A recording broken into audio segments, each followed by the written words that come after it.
vibeBooks presents Monteagle by Pansy. Chapter 1. A Morning Drive. "Yes," said Mrs. Hammond, a little sigh in her voice as she spoke. "Mr. Hart is going with us. I don't know how long he will stay. I'm afraid there is very little on Monteagle to hold him." Two children sat on the extreme end of the broken steps. One was pale, thin, hollow-eyed, and sorrowful. The other was rosy-cheeked, chubby, and dirty. The pale one was perhaps 12 years old, the other somewhat younger. "Only hear that name," said the hollow-eyed girl. "Monteagle! Doesn't it make you feel cool just to think it over?" "I didn't think it over," said Rosy Cheek. "What is it? And where is it?" "I don't know where it is," spoken very wearily, as though it was an effort to speak at all. "In heaven, maybe. The word sounds like it." "Monteagle? It must be high, and cool, and still. I wonder what it feels like to be cool and still. Oh, how hot it is! Oh, dear me!"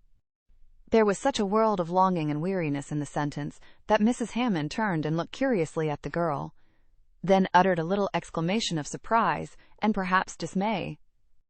"Who is that girl, and what is the matter with her?" The man, who was busy with a troublesome strap which had to do with Mrs. Hammond's phaeton, glanced up for a moment, then said, "That is my girl, ma'am, if you mean the pale one. There ain't anything the matter with her now, only weakness, the doctor says. She's had the fever, been dreadful sick. There was a spell when I thought she wouldn't pull through, nohow, but she did, up to a certain pint. There she stopped, and there she hangs, just crawls about all day, doesn't eat nothin', and doesn't sleep nights, only off and on, you know. I don't know what to do with her." Hammond looked again at the girl, who had dropped into a listless attitude, a very photograph of discouraged weakness. The rosy-cheeked younger one, in a much-soiled dress, had slipped away. Mrs. Hammond looked from the girl to the low, small, tumble-down building on the steps of which she sat, imagined the room in which she must spend her nights, imagined the table at which she must sit down to eat her nothing, and murmured, "Poor thing," with another long-drawn sigh. How could one be expected to gain strength in such a home as that must be? "Who takes care of you and your daughter?" She had turned again to the man at the carriage. He gave a short, half-laugh as he answered slowly, "Well, as to that, what care we have to give to ourselves. Her and me live alone. Since the boy went to work for his board at the meat market, I've took care of her the best I could, since she got on her feet again, and when she was sick, the neighbors was kind. The doctor was, too, uncommon kind. Stayed the most of 2 nights himself, and brought his woman once or twice to see her, but she's gone now, up to Monteagle, along with the rest of the world." "I suppose it is cool up there, ma'am?" "Yes," said Mrs. Hammond with another sigh. "It is cool there, poor thing. I don't see how she is ever to get well in such a place." This last in undertone, then louder.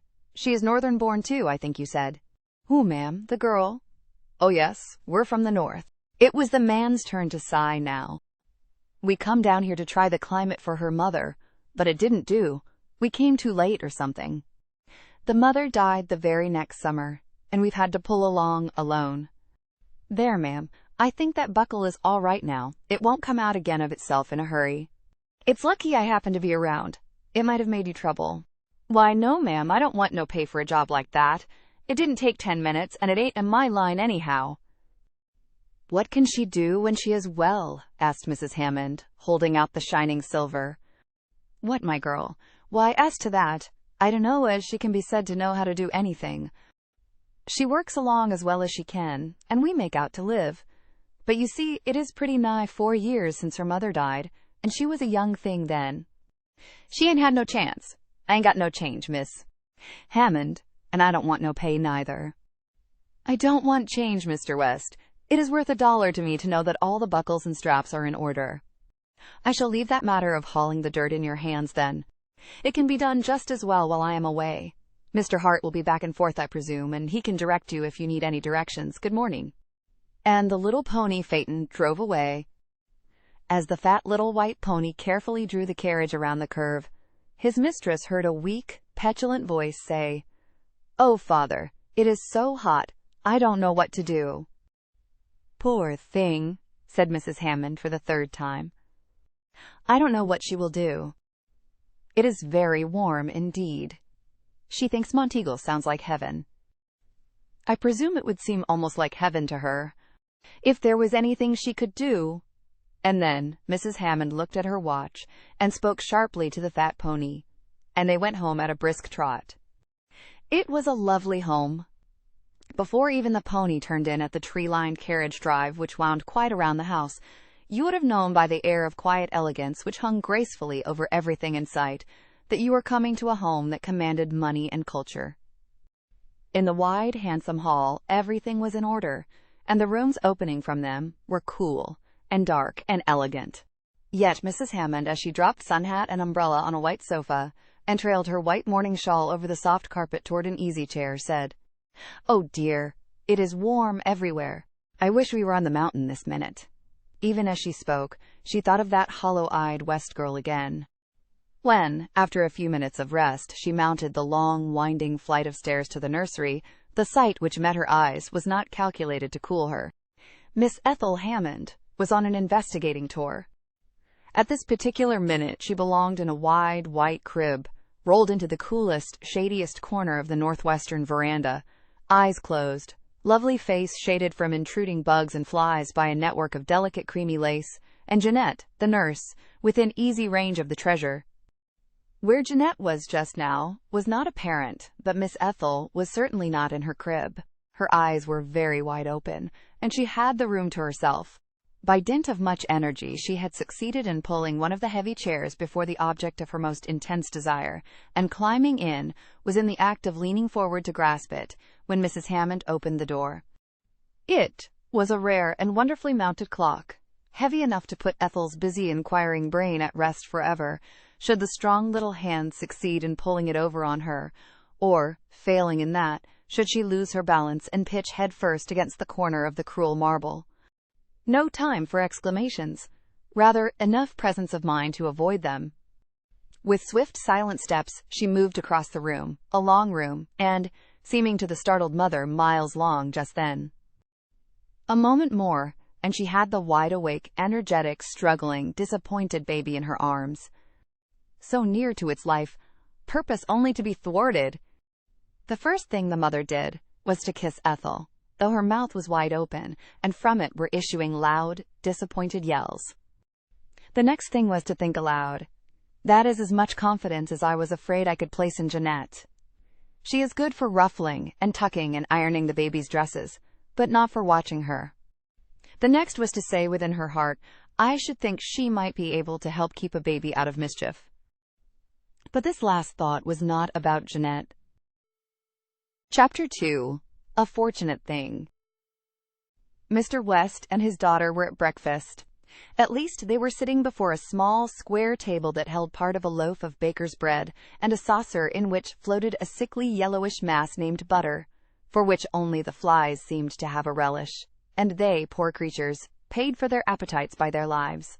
Dilly was constantly engaged in fishing out victim after victim, who seemed determined to sacrifice himself in the oily flood. The little room in which the table was set had but one window, and that an eastern, and the morning sun had a fierce spite against it, apparently, for he flashed in, even at this comparatively early hour, red and angry, revealing dust and cobwebs, and the bodies of dead moths and bugs of every shape and size. The floor was bare and soiled, the 3 chairs were sadly worn, the low mantel was decorated as the mantels of such rooms are wont to be, with scraps of paper, little bundles of leftover things for which there was no place, a bunch of dried wild flowers, which Dilly had saved because they were once so pretty, and because she hardly ever had any flowers, and could not bear to throw them away. Besides which, there were a fork, a spoon, and a soiled cup, left over from yesterday's effort at cooking.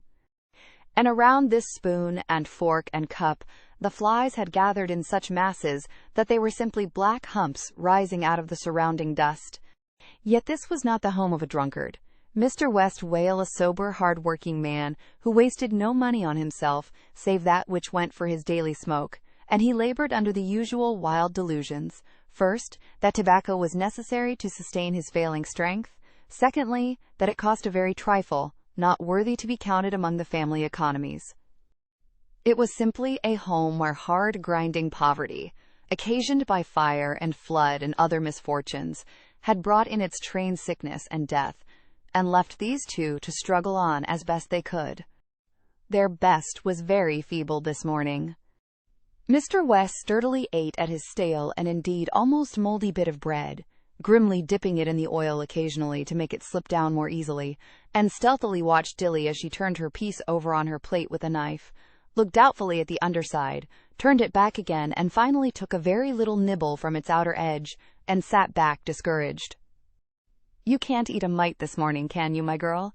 And it's another scorching day, worse than yesterday, I'm afraid. I don't know what we're going to do." And he heaved such a weary sigh that Dilly, who was almost too sorry for herself to endure it, became so sorry for him that, despite her efforts at self-control, the tears seemed rushing into her throat to choke her. "Don't bother about me, Father," she said at last when she could get her voice. "I ain't a mite hungry, so of course I don't need to eat, and it'll be cooler sometime. Then I'll feel better." "I don't know when," said the father gloomily, referring to the weather. "It ain't August yet, and everybody says that will be a scorcher this year. And folks who go on day after day without being a mite hungry don't get strength any too fast. You ought to have something nourishing, but where you are going to get it beats me." "Of course it does, Father. Never mind. I don't want anything.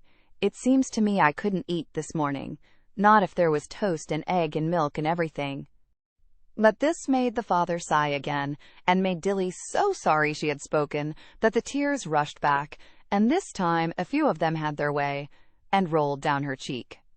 Toast and egg were dainties that her mother used to make for her when she was sick, no longer ago than last spring when eggs were scarcest, and had not been seen in the West family for weeks and weeks, she remembered.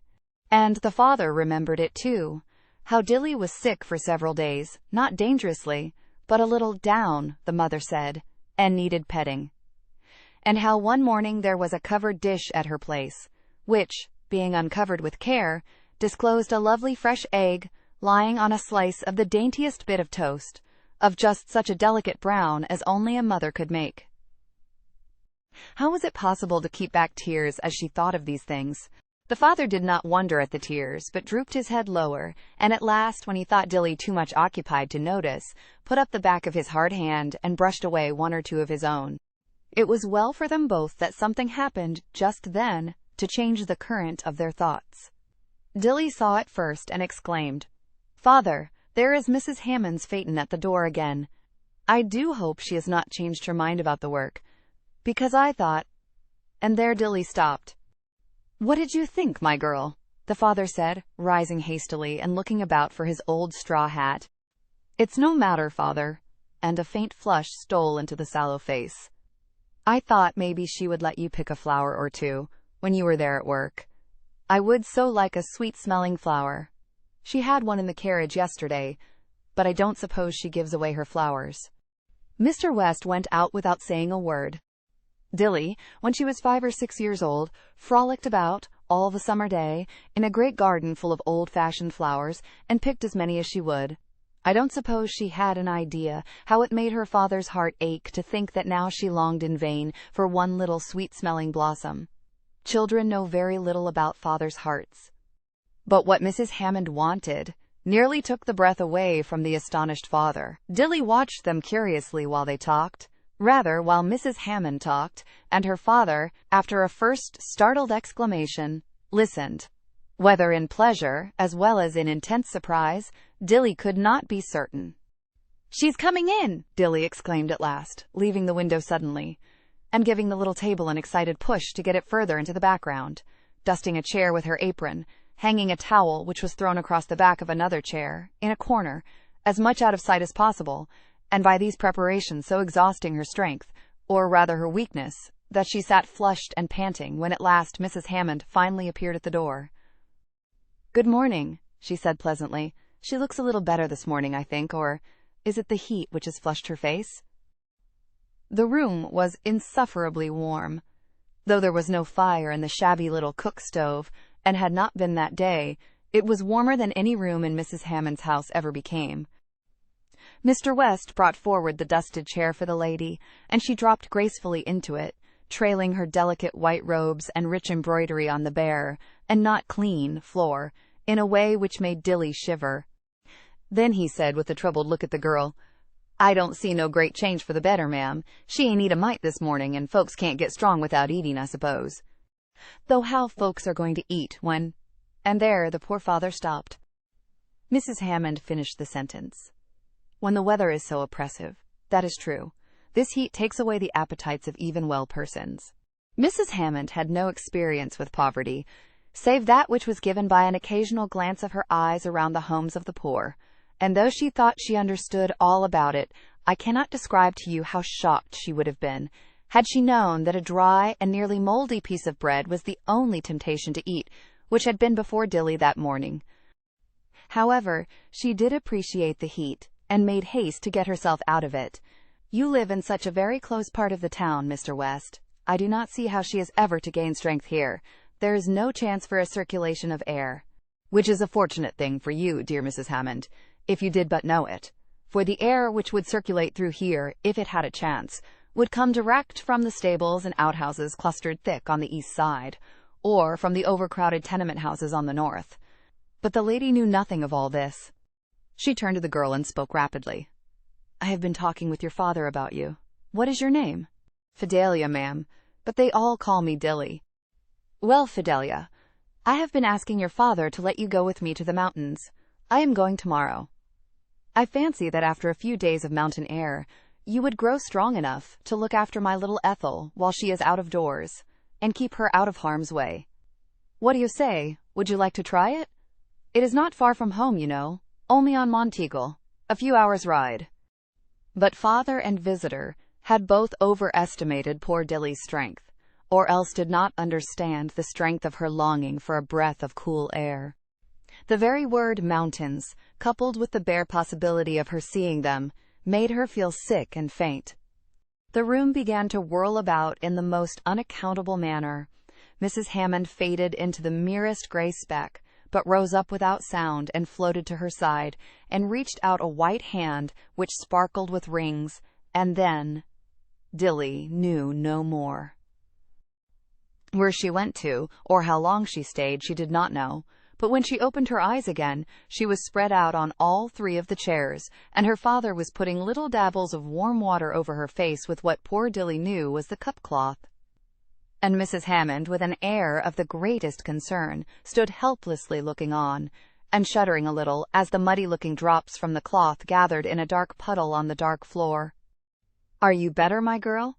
Mr. West asked, his voice as gentle and as full of anxiety as it could have been if the cloth with which he mopped her face had been of the softest linen. Dilly gasped, and struggled, and pushed away the cloth with her hand, making a great effort to sit up. "What's the matter?" she asked. "I ain't sick." "Lie still, my girl, don't try to sit up yet. You fainted dead away while the lady was talking to you. It's the heat, I suppose. You see, ma'am," turning to Mrs. Hammond, and shaking his head with a troubled air, "she hasn't got any strength to build on. I'm afraid she wouldn't be able to do a thing. She's all tuckered out." There was the deepest anxiety in his voice. It was clear that the thought of the mountain air had touched the only ray of hope for his girl which this father's heart had left. Yet he must be honest, and own that he did not believe she could be of use. "She would try her level best, ma'am, and before she was sick, she was as handy a little woman as could be found, and she is fond of little folks, and as good as gold to them. But the fever has burnt all the life out of her. You see how it is." "Yes," said Mrs. Hammond with sudden energy, "I see how it is. And I see she will get no strength so long as she stays here. I think you would do well, Mr. West, to get her ready to go with me tomorrow morning. I am going to take the early train, to avoid as much of the heat as possible. I think the mountain air will help her. In fact, I am almost sure of it. Wouldn't you like to try it, my poor girl?" "Oh," said Dilly, drawing a long, tremulous sigh, and turning a pair of great earnest eyes which were now dim with a film of tears, full on the lady's face. "I can't think it is possible that I could go. It would be almost like going to heaven." "You shall go, poor child," Mrs. Hammond said, and she felt the tears starting in her own eyes. "Mr. West, I feel sure it is the thing to do. Your daughter will die, I am afraid, if she has not a change." She was moving toward the door as she spoke, for Dilly had now quite recovered, and had struggled to a seat on one chair. Mr. West followed the lady, with a strange light in his eyes, and yet with a look of intense perplexity on his face. "I'm sure," he said, "that it would be a wonderful chance for her, but I don't know, ma'am, after all, as I can do it. Her clothes, you see.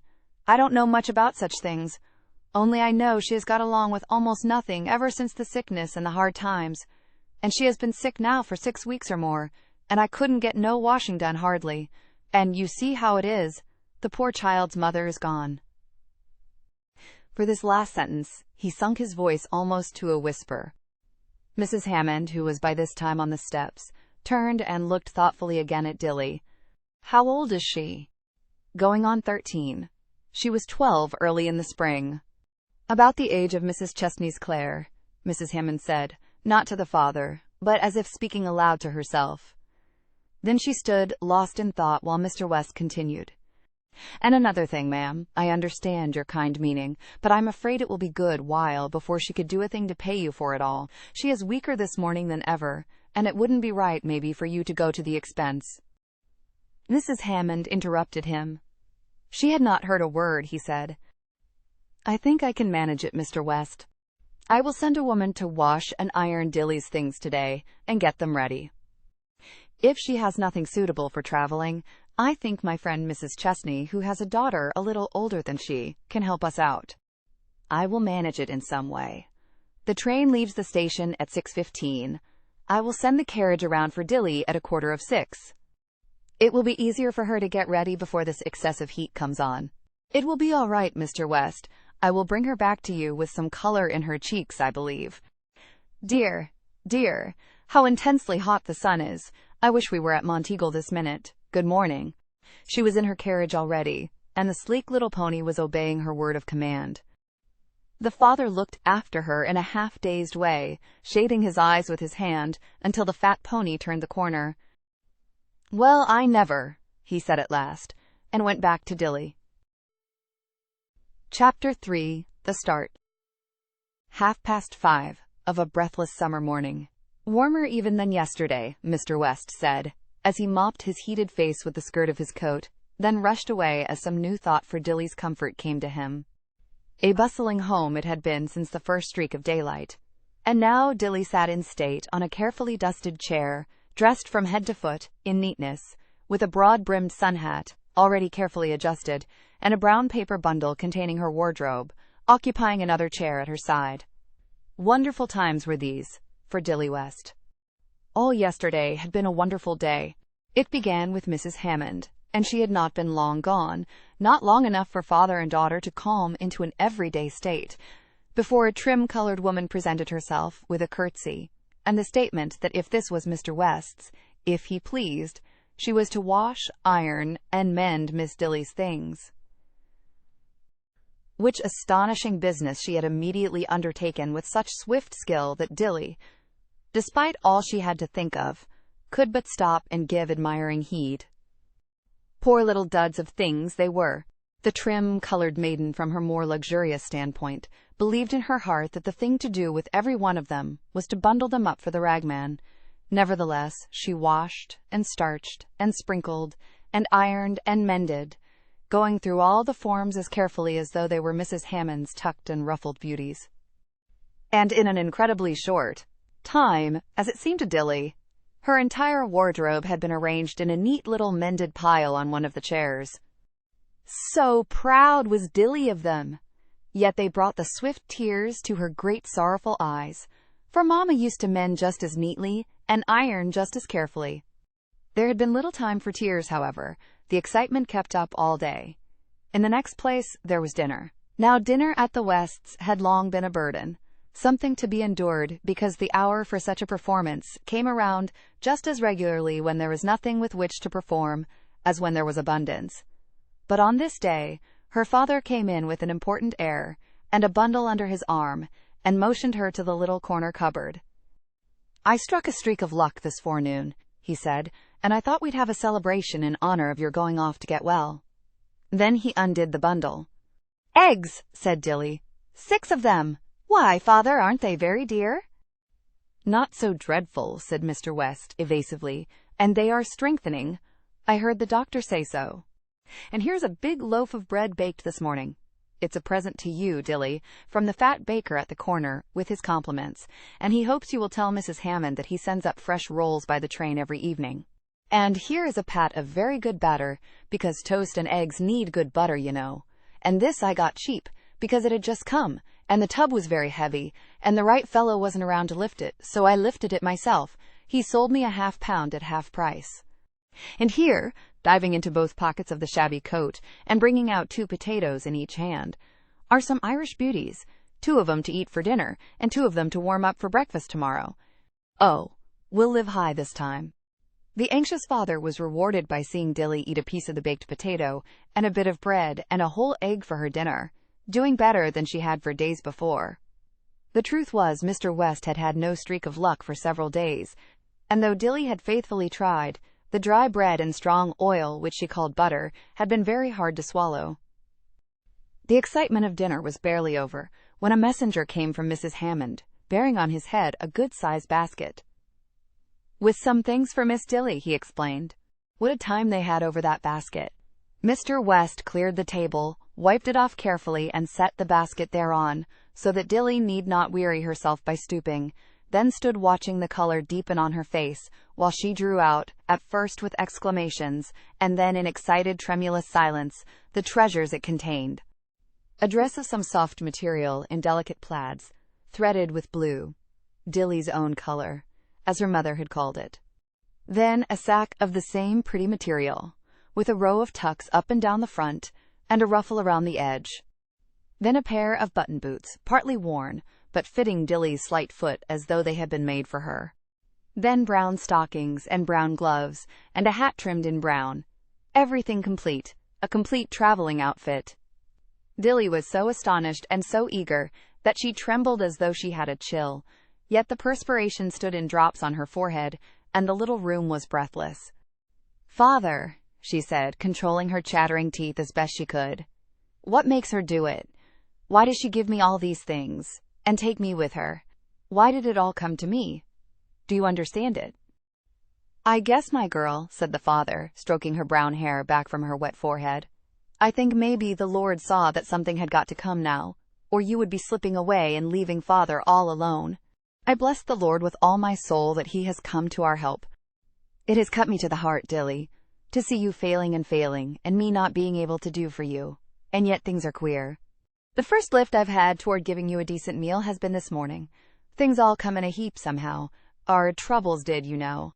Well, they lived through the day and all its excitements, and had the toast and eggs and warmed-up potatoes for breakfast, and despite the heated air and the excitement, Dilly had forced herself to eat, because it would disappoint her father if she did not, and now everything was ready, and the carriage was being waited for. "A carriage to come for me," said Dilly. "Father, only think how queer." And then it came, whirling around the corner, drawing up in a gleam of silver-mounted harness and sunshine, the horses tossing their beautiful necks as though hot weather was of no consequence to them. The children from all the little tumble-down houses in the thickly settled neighborhood swarmed to doors and windows to view the sight. Mothers with babies in their arms came to the doorsteps to see her off. The driver got down and opened the carriage door, while he explained to the father that Mrs. Hammond had already been set down at the depot. "My," said Mrs. Jenkins, the nearest neighbor, getting a glimpse of Dilly's fluttering ribbons and buttoned boots. "How fine we do look! I declare, if the little piece hasn't got gloves on." Then she went in and slammed the door. It was not that she bore poor Dilly any ill will, but Mrs. Jenkins had 5 children, and found it hard work to get them enough to eat. Still, they were all well and hearty. Up to yesterday she had been superior in station to the Wests, and had pitied them, and done them a kind turn when she could, but this rise in their fortunes was too much for her nerves. At last the carriage door was shut, and Dilly, having hung about her father's neck and kissed him and cried, and said she was sorry she was going away to leave him alone, and having been assured for the 10th time that he was glad she was going, she rolled away in state. "Poor thing," said Mrs. Potter, the neighbor across the street. I declare, I'm glad for her. I did think the first time she went away from that door, it would be in her coffin." "There comes the Hammond carriage again," said a depot lounger as the carriage drew up. "I wonder who's come now. I thought all the people, and bandboxes and bundles and style, had got here." What more he might have said was stopped by the sudden rush past him of Mr. Hart Hammond, who threw open the carriage door and held out his hand to help Dilly. "Here we are," he said briskly. "Not much time to spare. Go in that way. You will find my mother. I'll attend to the luggage." "Ain't that Jim West's girl?" asked the lounger of one of his mates. "My eyes! Ain't she rigged up? I hardly knew her. What streak of luck has struck her, I wonder? She looks as pale as a sheet, most as though she ought to be carried around in a coffin." But Dilly did not hear this complimentary bit of talk. She had already passed inside the door where Mrs. Hammond and her maid and busy little Miss Effie waited. There was but a moment for greeting. Almost on her entrance sounded the whistle of the train. "Not a minute to spare," said Mrs. Hammond. "Hart said we were late, but I did not think it. Well, we are all ready. Hart has your ticket, with the rest. How do you feel this morning? It is breathless already, isn't it?" There was no time in which to answer her. Hart came and hurried them to the train. Other people hurried also, and pushed and jammed against one another, in the wild fashion which uncultured and selfish people have, and, almost before she knew it, Dilly was seated just back of Mrs. Hammond and Hart, with the nurse and baby Effie in front, and they were off. The train was noisy, and I suppose Hart counted on its hiding the words he spoke, but Dilly could hear them distinctly. "Mother, what in the world do you want of a sick girl up on the mountain? I thought you were going up there to get rid of care." "I hardly know why I took her," said Mrs. Hammond reflectively. "She looked so miserable, it seemed as though I must. It is her one chance, I think. Hart, she would have died if we hadn't taken her with us, and if she should rally, she will do to look after Effie a little when nurse is busy." "She won't rally," said Hart, with a wise toss of his head. "She is too far gone, I believe. She will just be a nuisance to you. She'll get worse, and you won't know what to do with her, and she may get too low to bring home. Besides, how do you know you can trust Effie with her? You don't know anything about her, do you?" "No," said Mrs. Hammond, Indiana, a disturbed tone. "Nothing at all, save that she was sick and needed a change. Never mind, Hart. It is done, and cannot be undone, just now. I don't often follow out my impulses in this blind way." Now all this was not pleasant for Dilly to hear. She disliked the idea of being in the way. She felt it hard to have been gathered up in this sudden manner, and carried away from her father and made a burden of.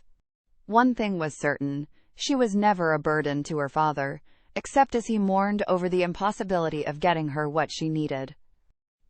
Dilly swallowed hard, and had much difficulty in keeping back some tears that wanted to fall. Much of the intense gratitude with which she had begun the morning seemed to ooze away from her.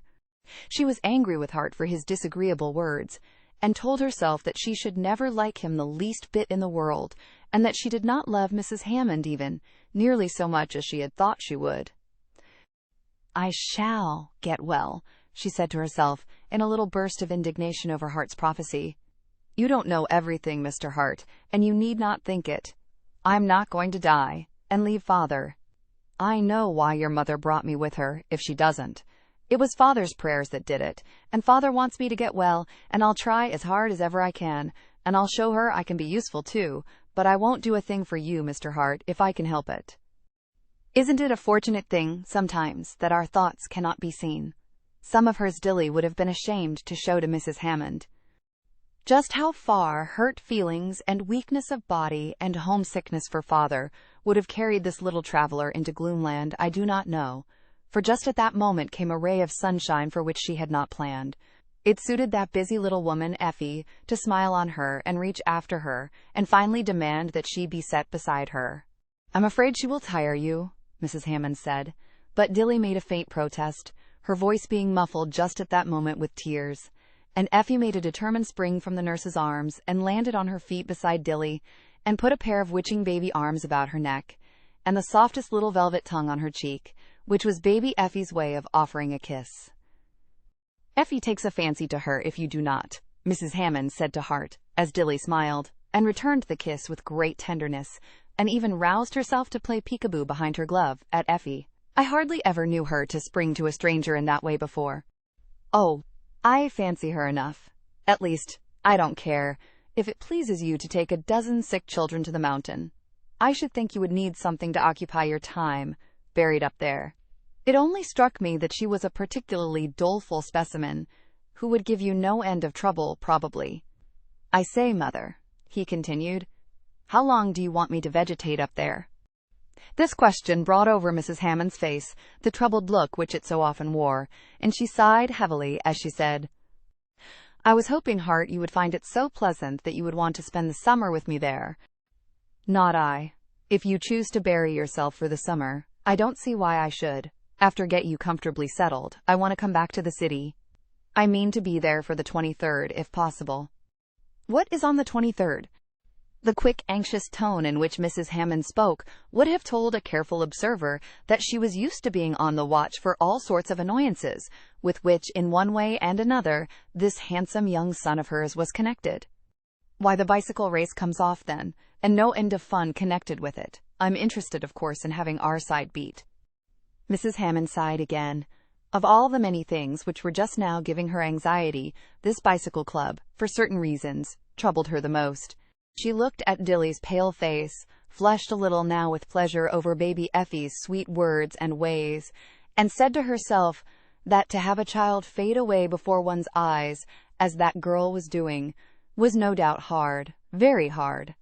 But there were other troubles which came in the train of perfect health and high spirits. And then she looked again at her handsome boy. Isn't it hard for a mother of an only son, whom she has watched over and cared for more than 16 years, that she must nearly always look at and think of him with a sigh?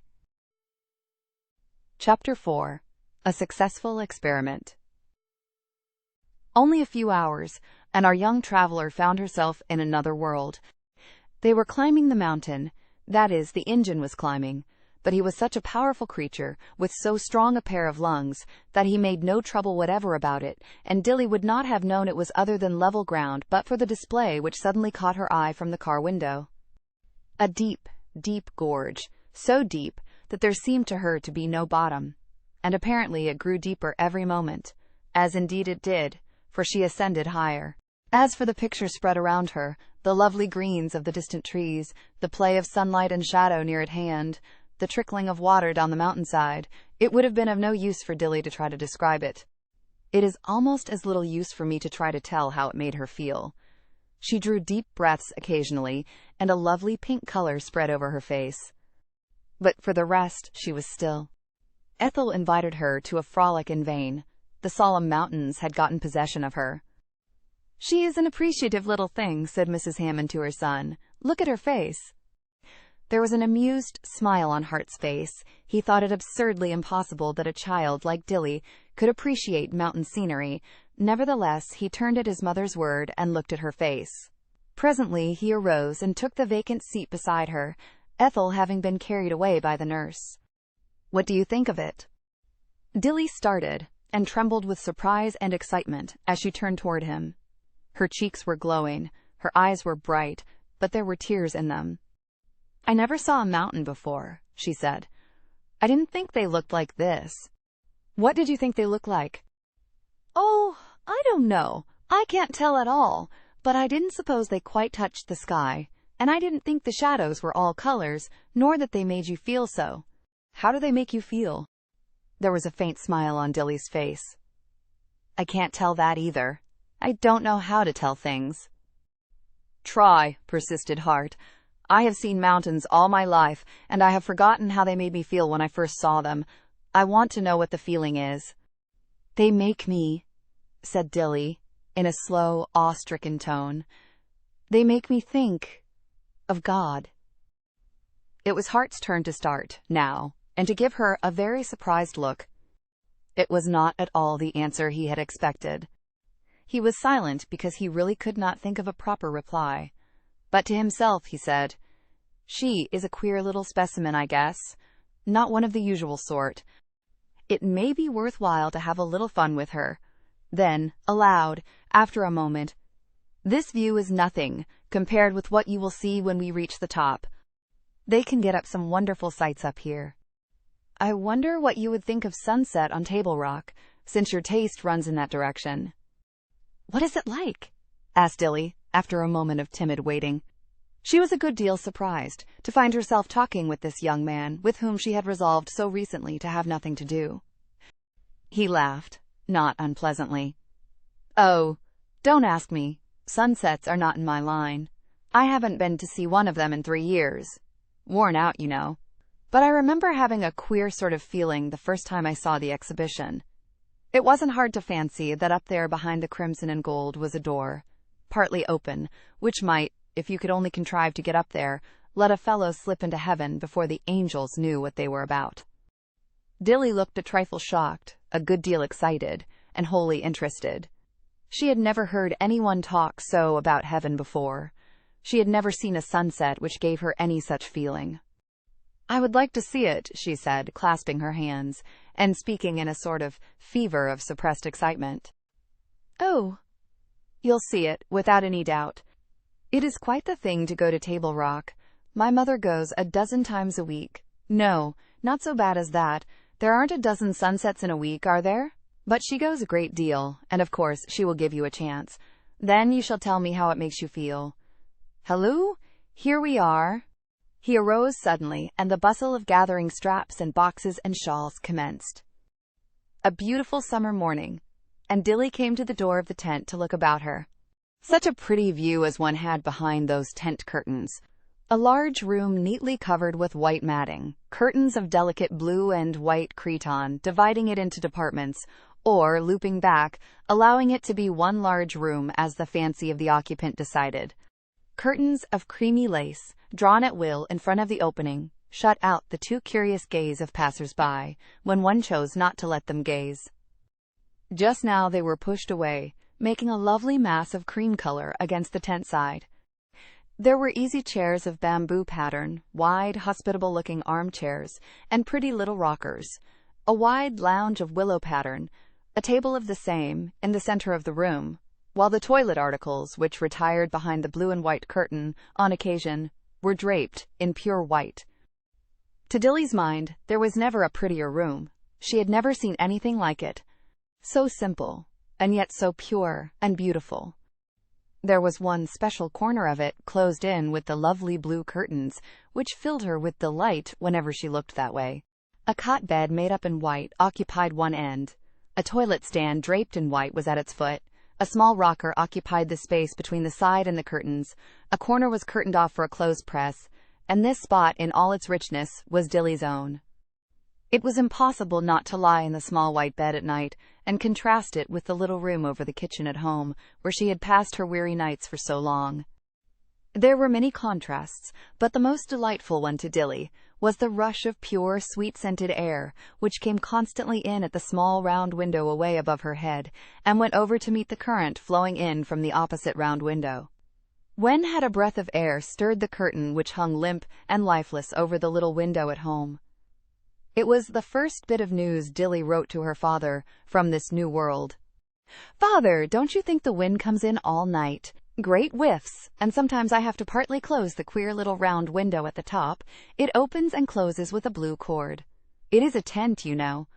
"Oh, Father!" It is so nice and beautiful to live in a tent. Almost anything was nice and beautiful nowadays to Dilly.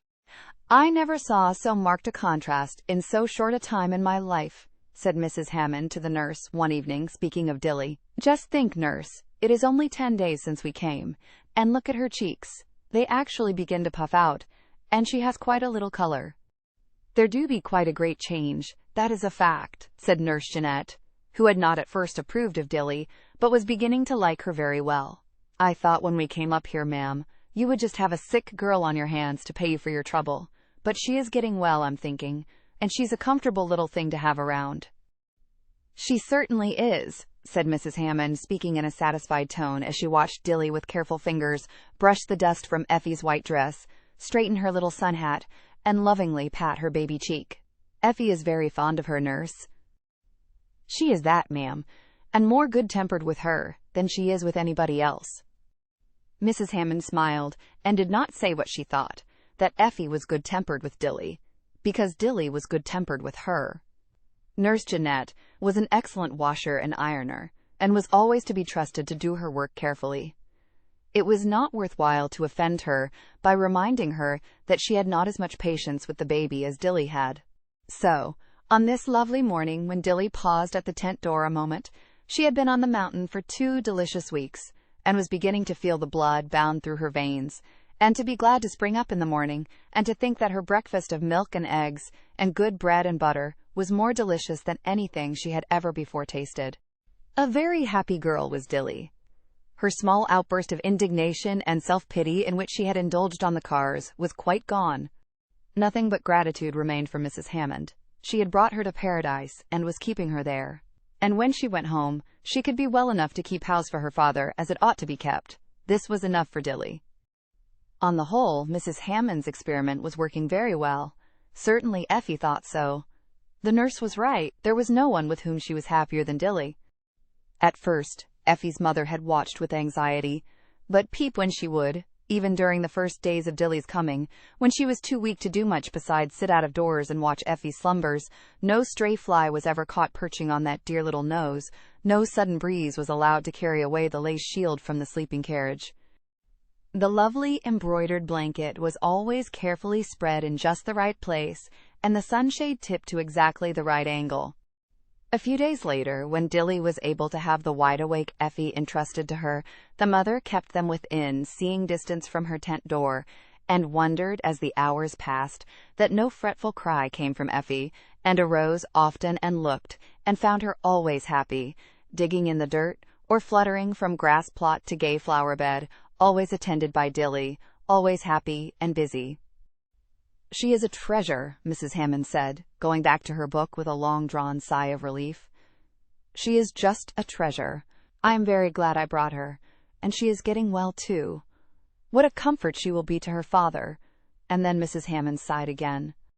It was of her Dilly was thinking while she stood at the door this morning. She had learned, she could hardly have told how, that Mrs. Hammond was often sorrowful over her son. Just what her fear or anxiety was, Dilly did not understand, but it was only too apparent that he was not in all respects what his mother wished, and Dilly had even seen her wipe away tears after one of their long talks together. To this matter the little girl gave a great deal of thought. Mrs. Hammond had been so very kind to her. If she could in some way repay her, if there was only something she could do for Mr. Hart which would make her happier. She was so beautiful and so rich, and Effie was so sweet, and there was so very much for her to be happy about, yet she was not happy. Dilly could not fail to see that her face, when quiet, was nearly always sad. What led her to think of it even more than usual this morning was the fact that when she went into Mrs. Hammond's room at the hotel to get something for Effie, it was plain that that lady had been crying, and Mr. Hart had come out just before her and had banged the door. What could he be doing to worry his mother? While she stood and thought, he came in sight and stopped before her. Chapter 5. A Morning Meeting. "Well, little mountain worshipper, at it as hard as ever, I see. You show it in your eyes. What is being worshipped now?" "Sir," said Dilly, flushing but smiling a little. She had found it hard work to be angry with Hart Hammond. He was always so good-natured to her. "Do you like the mountain as well as ever?" "Oh yes, better than ever. I think it is just too lovely for anything, all about here." "Just so. I never heard of a girl who didn't express herself in just exactly that way. About a mountain, or a piece of sponge cake. It doesn't make any difference which. But what you find to like so much passes my comprehension. I think it is the slowest place I was ever in my life." "What is it that you fancy?" "Why, I fancy everything. The trees and the flowers and the birds and the lovely breeze. There wasn't ever any breeze, you know, Mr. Hart, in the city. At least there never came any down where we lived. It was just like an oven all the time. It makes me feel faint to think how hot it must be there this morning. And only see how the curtains blow here. It is pretty warm in town, I presume. But then, I don't mind the heat so much when there is anything going on. It is so dreadfully slow up here. That is what I complain of. How is a fellow to occupy his time? Isn't there a meeting most all the time down there where the big open building is?" Dilly asked the question somewhat timidly. She was now on ground of which she knew very little. She had been to no meetings since she came. She had very little idea of what sort they were. Sometimes distant strains of music floated to her when she was out with Effie, and she often saw crowds of prettily dressed people hurrying by, and caught bits of talk about this speaker and that song. But Mrs. Hammond went out only occasionally during the day, and had never mentioned before her the fact that there was anything of the kind going on. So, though Dilly's curiosity had been roused to the utmost, she had not felt at liberty to inquire. "Most all the time," Hart burst forth with a sarcastic laugh. "That is putting it mildly. There is a meeting all the time, from morning till night, or till noon anyway, and again in the evening. I should think these people would be meeting to death. Haven't you been down to the big open building?" "Oh, yes. I've walked past it 2 or 3 times when it was all empty. I saw ever and ever so many seats. I wonder if they are ever all filled up. Don't they have nice things there?" "More than I know. Who wants to go to meetings such weather as this? On weekdays, too. Do you say you have never been to one of them?" Dilly made haste to shut away a little sigh into her heart. What right had she to sigh, when so many wonderful blessings had come to her lot? Fresh mountain air, a cool room to sleep in every night, and constantly nice cool things to eat. "Oh, no! I have never been," she said quickly, and she thought the sigh was quite hidden, but Hart had been right about her eyes. Everything showed there. "And you want to go? Extraordinary taste. But I believe in letting folks do what they want to. There's a meeting down there, this very minute. Come on, and we'll see what it is like." "Oh," said Dilly, and she clasped her 2 hands together, and the "oh" said a great deal. "You are very, very good, Mr. Hart, but I can't. Miss Effie is ready for her walk, and is waiting for me now, I am afraid." "Stuff and nonsense. Let Miss Effie wait then. Tell my mother that— Here, I'll tell her myself. Mother," raising his voice as he caught a glimpse of her white morning robes passing from the hotel piazza to the tent, "I'm going to run away with Dilly." "Run away with Dilly?" repeated Mrs. Hammond in a tone of wonder, as she came around the side of the tent. "Where is Dilly?" "Effie is ready for you, child. But I tell you Effie can't have her. I want her myself. I'm going to show her the tabernacle. She wants to know how the seats look with people in them. Get your hat, Dilly. I see the people trooping that way as though there was a sensation of some sort." If Mr. West could have seen his daughter's cheeks just then, he would have been amazed. They were fairly blazing. She opened her lips to speak, then, not knowing what to say, turned and went into the tent to confront Mrs. Hammond. What would that lady say to her? Would she be angry with her? Dilly wondered. She met Mrs. Hammond almost at the door of the tent. She looked very much amazed, and there was also another look in her eyes which Dilly did not understand. "Did you ask him?" she began eagerly. "Did you ask Mr. Hart to take you to the tabernacle?" "Oh, no, indeed, ma'am," said Dilly, in intense earnestness. "I would not have done such a thing for the world. I did not think of going anywhere at all. He was just saying he liked to be where things were going on, and I asked him if there wasn't a meeting of some kind at the big building where all the seats are. Then he asked if I had never been there, and he said he saw in my eyes that I wanted to go. But I did not mean to put it into my eyes, ma'am. Indeed, I didn't." "Never mind," said Mrs. Hammond, and she was smiling now. "Just get ready as quickly as you can.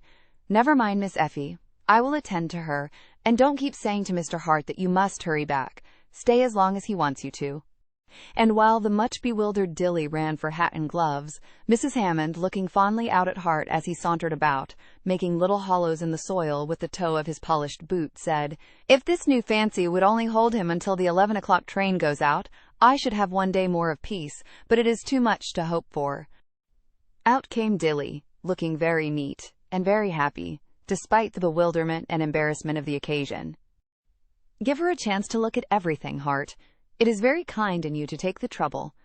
Hart laughed good-naturedly. He thought himself that the situation was queer.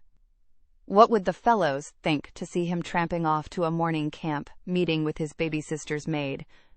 He hardly understood his own motive, only she was such a queer little thing, this Dilly, with her flashing eyes and her eager ways, and her intense love for the mountains and the clouds and all the new sights and sounds.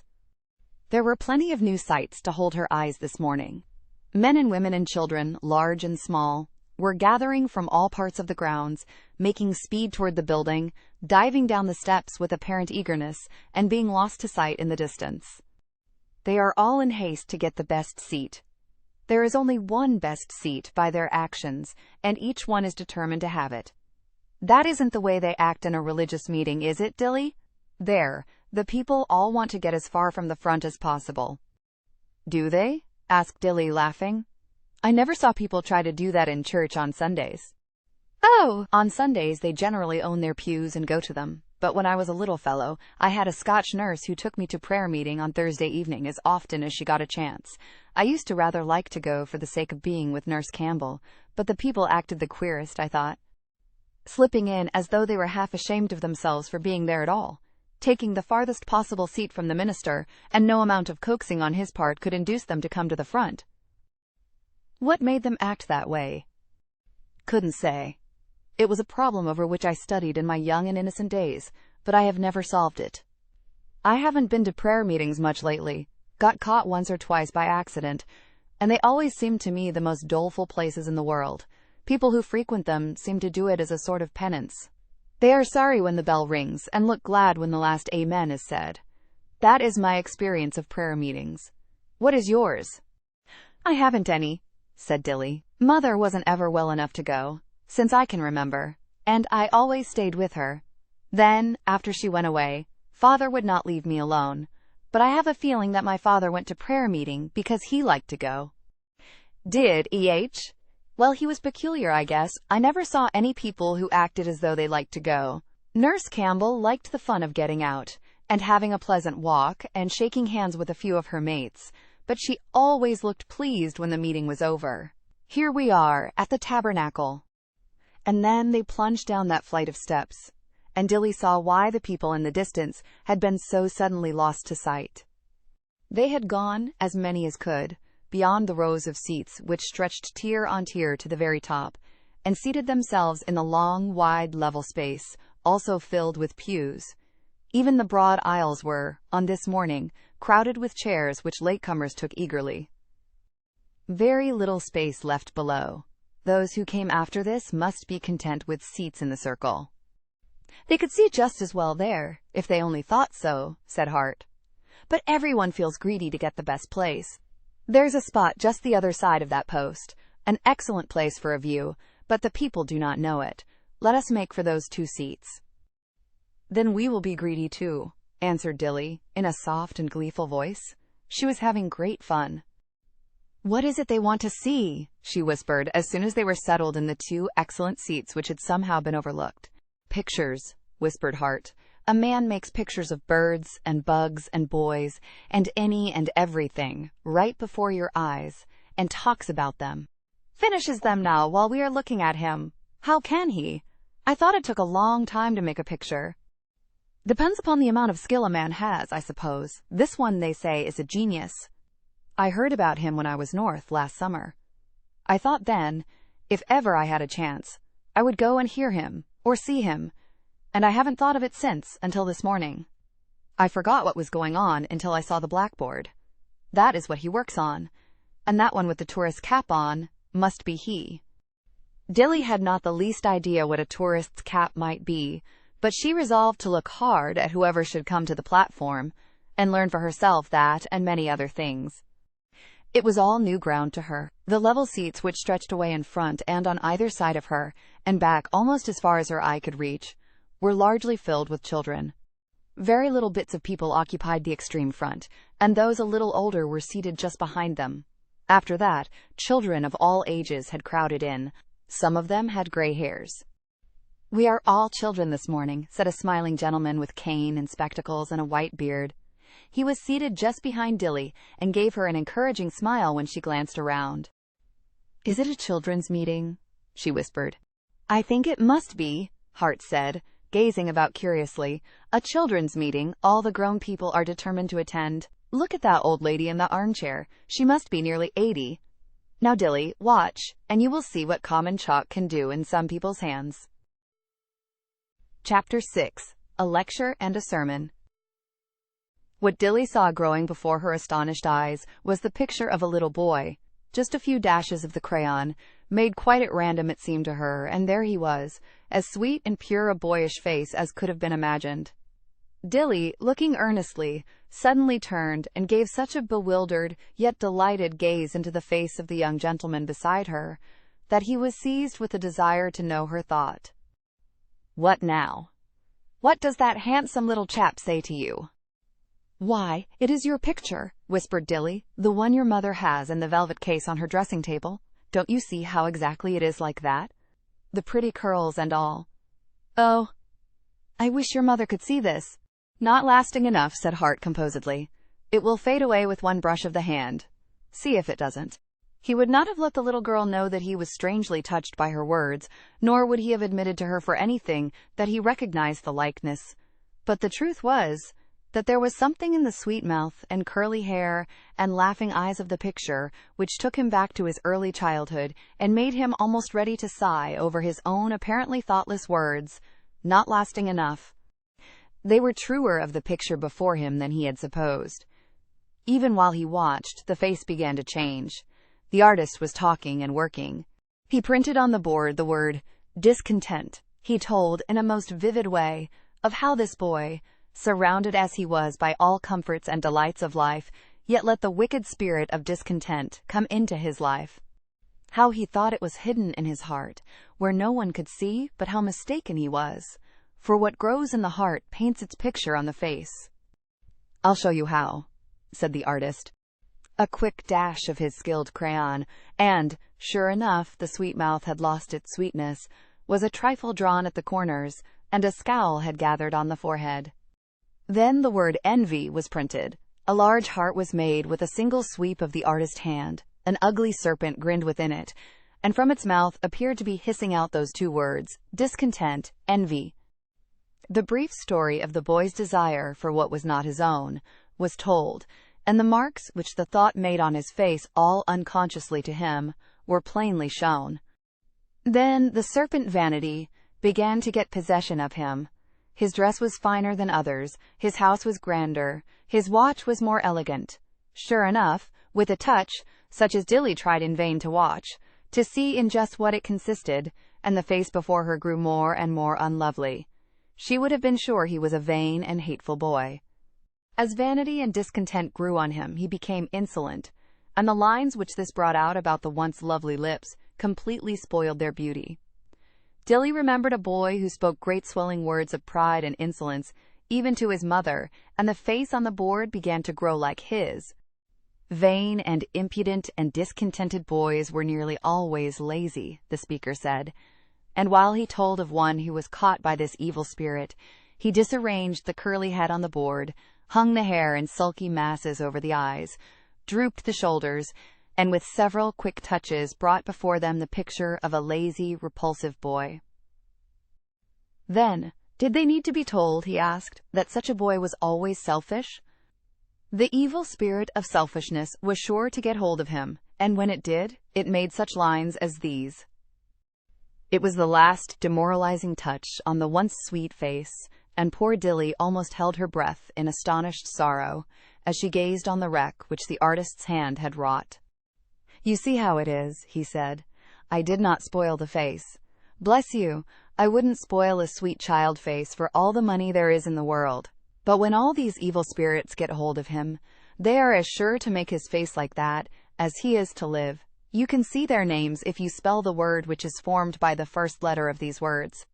I know of no truer name for habits which will work such ruin as this on a face that God meant to be beautiful." The children sat very still. They were solemnized by this wreck of a beautiful life, so plainly pictured before them. Some of the older children shaded their faces with their hands and went back over their lives, and remembered, if one may judge by their faces, certain times when some of these evil spirits were allowed to come in and make havoc. As for poor Dilly, she stole a half-frightened glance at Hart, and wondered if she did really see the drawn look about his mouth, which marked lines of discontent. Certainly his face had changed since the picture was taken, which the mother kept in the velvet case, and Dilly had herself seen him do things which she instinctively felt he would not have done if the spirit of selfishness had not been admitted. Were there lines of that in his face? She could not be sure. but she was afraid there were. He looked steadily at the picture, and tried to smile, and appear perfectly indifferent.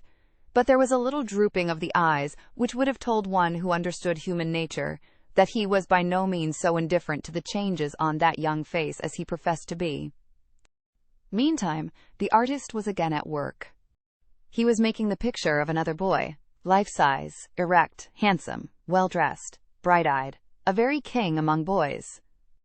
Briefly, while he worked, the artist told his story. High-spirited, kind-hearted, winning, lovable, his mother's joy, the pride of his teachers. The artist had known him well, loved him, as everyone loved the beautiful boy. 10, 20, 30 years passed. "And now," said the artist, "I will make him again as I saw him one day in my office in New York. Oh, poor wretched wreck, ragged, bloated, shaggy-haired, staggering, utterly repulsive. Could it possibly be that the two whose pictures appeared on the board side by side were one and the same?" "It is true," said the artist, deep feeling in his voice.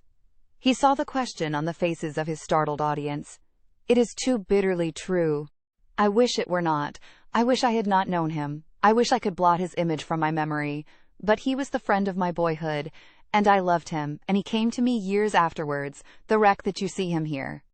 I tried hard to help him even then, and failed.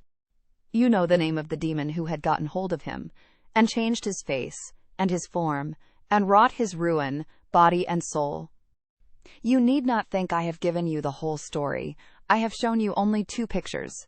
I could make dozens of the same face. Those changes did not come in the course of a few months. He did not spring from the handsome boy of whom all his friends were proud, into the bloated wreck I have shown you. It was the work of years. A glass of wine now and then on special occasions, a little eggnog with a friend, a few spoonfuls of brandy when he was not well, a hot sling after exposure to intense cold.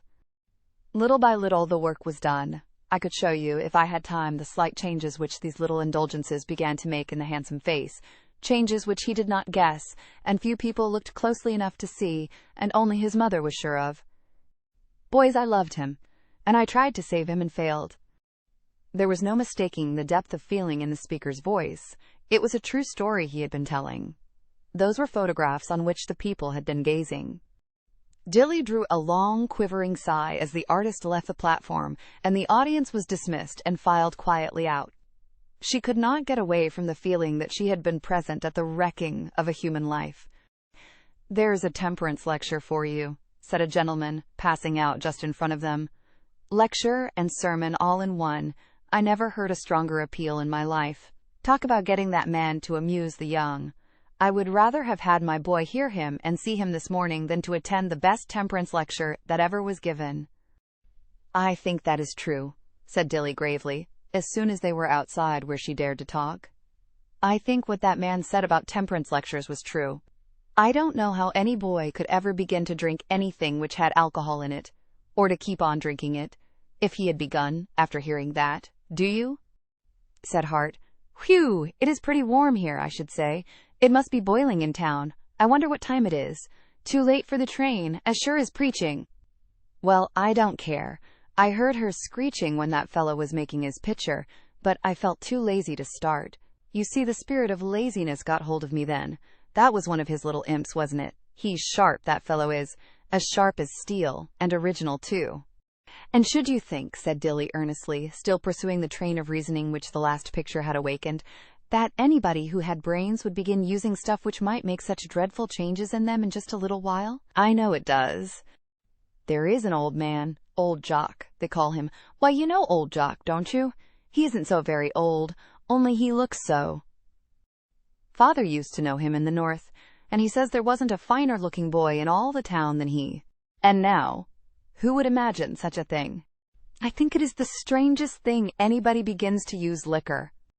Hart gave her a sharp, searching look, but nothing more innocent and earnest than her quiet face could be imagined.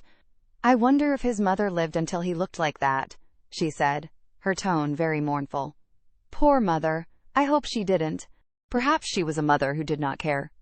Hart made an effort to speak in a gay and indifferent tone.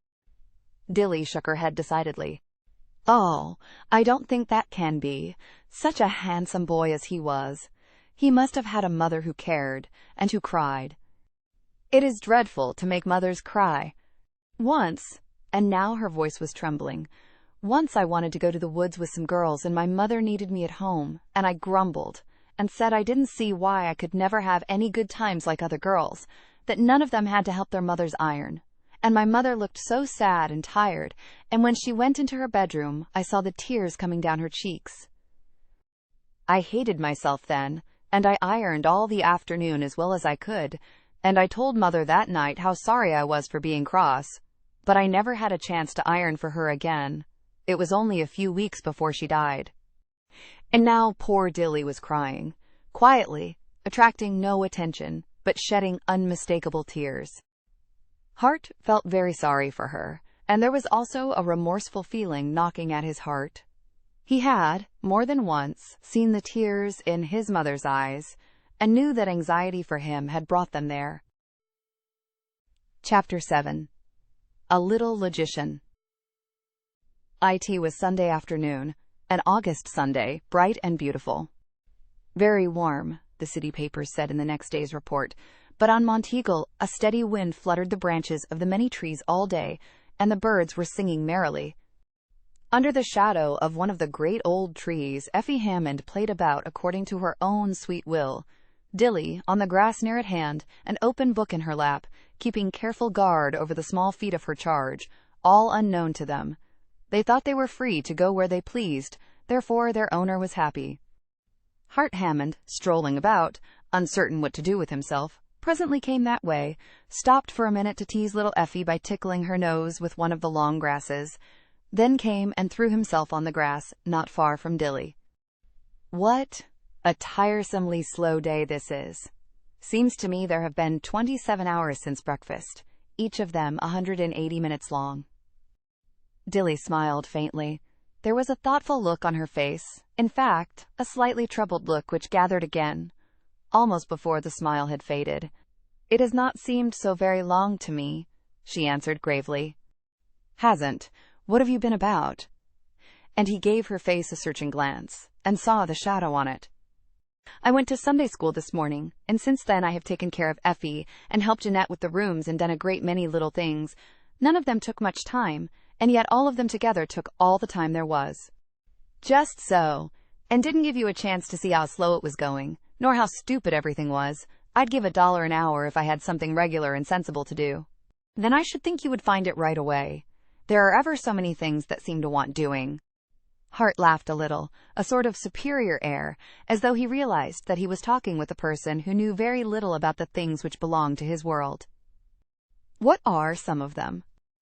Oh, I don't know, hundreds of things which would help other people, and make the world a great deal nicer place than it is. Seems to me if I were a man, I would do a great many nice things. But I don't know, I might not. I don't do all I could now, being a little girl, and that is a sign, I suppose, that I would not be any better if I were a man. Mr. Hart, why do you suppose it is that people don't go right straight to Jesus when they feel him drawing them and begin work for him? Hart Hammond rolled over a little on the grass, changing his position so that he could look full into Dilly's face, then said with astonished emphasis, "What?" "Why, you know the promise he made, that if he was lifted up, he would draw everybody to him. And of course he has kept his promise. And I say, why doesn't everybody go to him?" She was in very intense earnest. There was no mistaking the gravity, which was almost solemnity, on her face. She went after Effie, just then, brought her from a particularly dusty spot, and established her on the grass with a new flower, then came back to her seat and her open book. Hart, glancing at it, saw it was the Bible. "What put that into your head?" he asked carelessly, meaning the Bible verse. "It has been in my head all day. It was the Sunday school lesson, you know, for today." I'm sure I did not know it.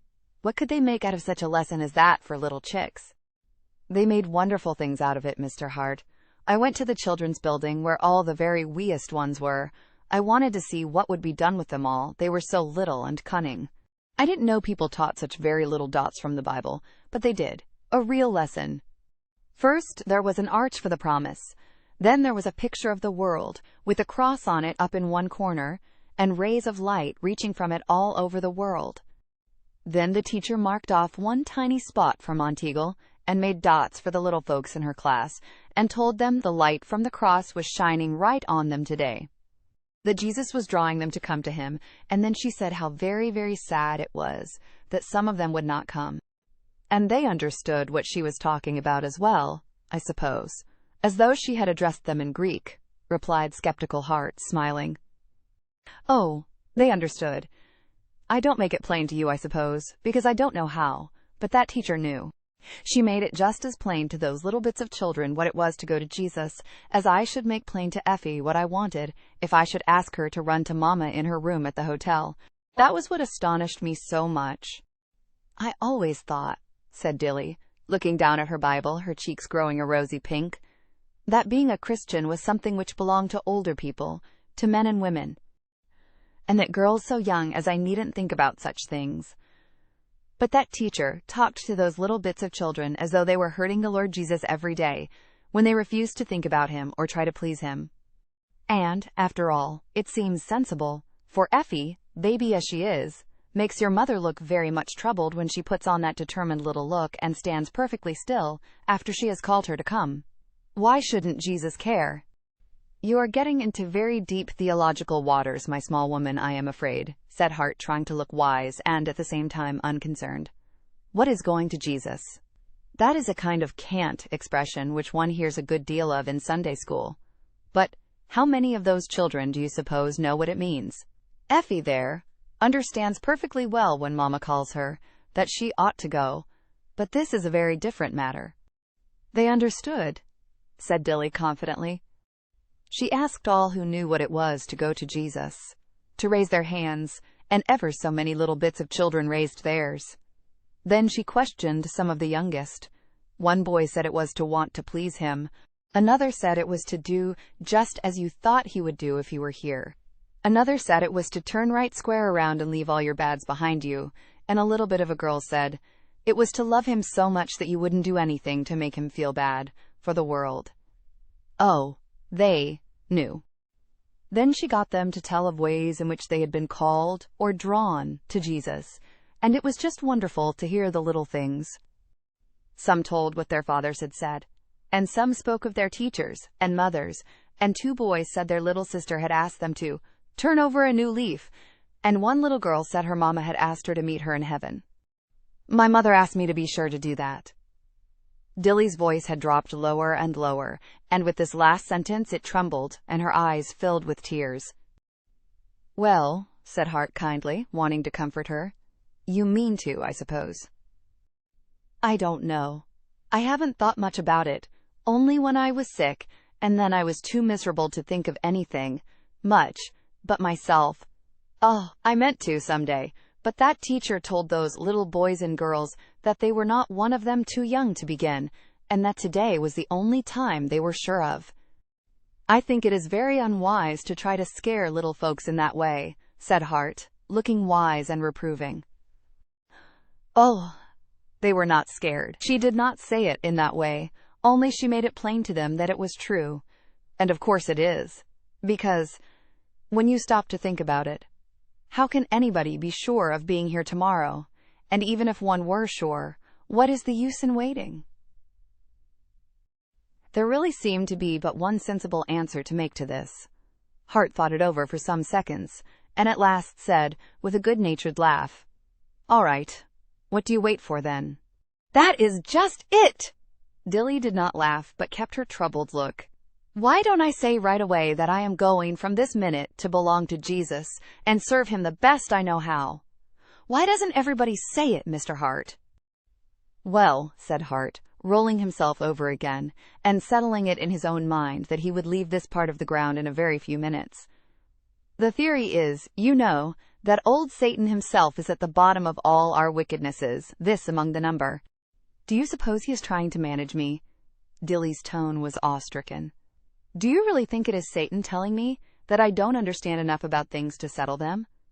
That, at least, I would better wait till I get home and see what Father says? Haven't a doubt but that the old fellow is interested in you. if all that is said of him is true. I hate to be managed by him, said Dilly, intense scorn in her voice, and much emphasis laid on the pronoun him. Hart was exceedingly amused. Dilly seemed to him to be the very oddest little girl in the world. On the whole, then, he said, rising, perhaps you would do well to give him the slip. Why, of course, everybody would, but it is so queer that we don't. Did you see the picture this morning, Mr. Hart? Picture, said Hart, sitting down again. I saw nothing this morning but the bed. What picture was there? Why, that same man made a picture on the blackboard in the tabernacle, in the big Sunday school, you know, after the other was over. He made the lesson all out in a picture, and a story. The story was about a desert where nothing grew, and it was very warm and very dreary, and one day an angel planted a seed, and a tree grew up, a lovely tree, the only beautiful thing in that desert world. And pilgrims came that way, and rested under its shade, and it grew and grew. And these pilgrims told others about it, and more came, and at last great crowds of people were helped by that tree.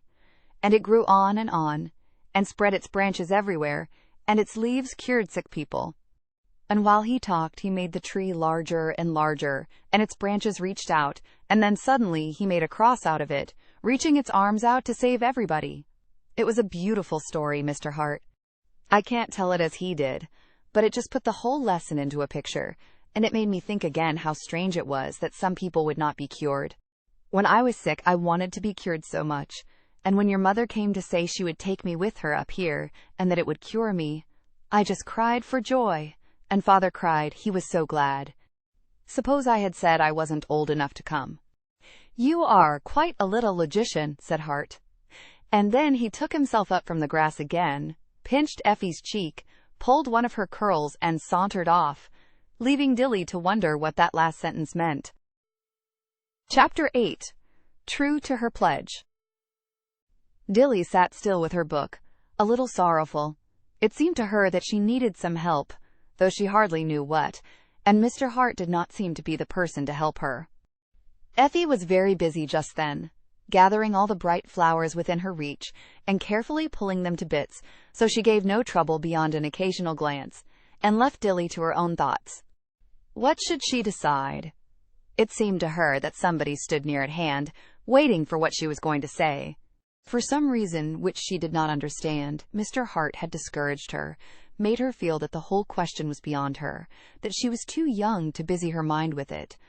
He had not said so in words, but he had contrived to make her feel that he thought so. Dilly was sure this was very different from what the morning teacher of the children had tried to do. And if they are old enough, said Dilly, then I was years and years ago, and I've been called a great many times, yet I can't seem to decide that I shall do any differently from what I have always been doing. A step sounded near her, and glancing up, Dilly saw the artist almost at her side, looking down on her with a good-natured smile. What kind of a growth is this, which I have found? He said whimsically. Is it a flower or a weed? And he dropped himself beside her. Dilly looked around for the growth which he meant. There was no flower near her. Oh, I meant this one, he said, touching lightly the hand which lay on her open Bible. Oh, said Dilly, flushing up to her temples, I'm afraid it is a weed. You don't say. Not poisonous, I hope. And he drew away his hand in pretended alarm. Dilly laughed a little. She had never heard such queer talk. She stole a shy glance at her visitor, but he seemed to have already forgotten her, and lay looking up at the pure blue sky. Something in his face made her think he could help her if he chose, but she felt afraid to speak. At last, her voice, very soft and low, broke the quiet. I saw your picture this morning. My picture? Did I make a picture this morning? When was it? In my dreams? I'm always making them, asleep or awake, so of course I can't remember them all. But I mean the one you made at the tabernacle for the Sunday school. The Sunday school lesson. Did I go to Sunday school? Let me see. Oh, yes. I remember. You saw my desert, and my tree that grew, and blossomed at last into a cross, which stretched out its arms to reach all the world. Yes, that is a wonderful Sunday school lesson. You saw the picture, but the question is, did you stand close to it, right under the spreading branches of the tree, where those stand who have gone close enough to use its leaves for themselves. "I'm only a little girl," said Dilly very softly. "I think maybe I'm too young to really belong yet a while." "Well, now, let us see about that. If you were a rosebud, and I was a wonderful fairy who could change you so that your leaves would never fade, and fit you to blossom in the palace of my king, and I wanted to do it, do you think I would like to have you wait until a little worm which had made its nest in your heart had eaten a great many of your leaves, and curled some of them up and torn one off here and there, and made you look yellow and ugly before you came to me for help?"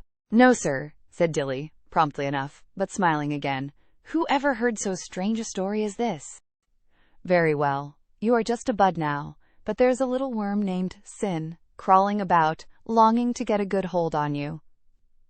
I don't see the use of waiting till he has spoiled your beauty, do you?" But now Dilly had no answer ready. Something in the voice or in the words had sent a sudden rush of tears to her eyes, and a great longing into her heart to be shielded now and forever from the power of that destroying worm. The artist said no more to her, but gave undivided attention to Effie for the next 5 minutes, then went away with a kind goodbye.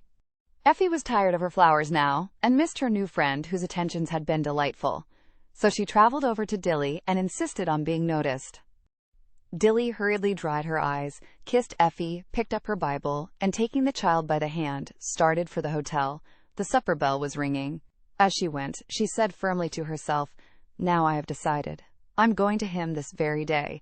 I shall not wait until I am an old spoiled flower, with the leaves dropping off." True to her pledge, the first moment she had to herself, she knelt down in the little curtained room by her cot bed and said, "Jesus Christ, I gave myself to thee, to do just what thou dost tell me." She had not time for a word more, for Mrs. Hammond called her just then, and she hopped up quickly and ran away, feeling that she ought to go when called, but feeling sorry, nevertheless, that she could not say those other words which were in her heart. For the next hour or two she was kept quite busy, and it was not until Effie was asleep in her crib, with Mrs. Hammond sitting beside her, and the bells ringing for evening service, that Dilly's work for the day was done. Even then she lingered, looping the curtain a little differently and picking a bit of paper from the matting on the floor.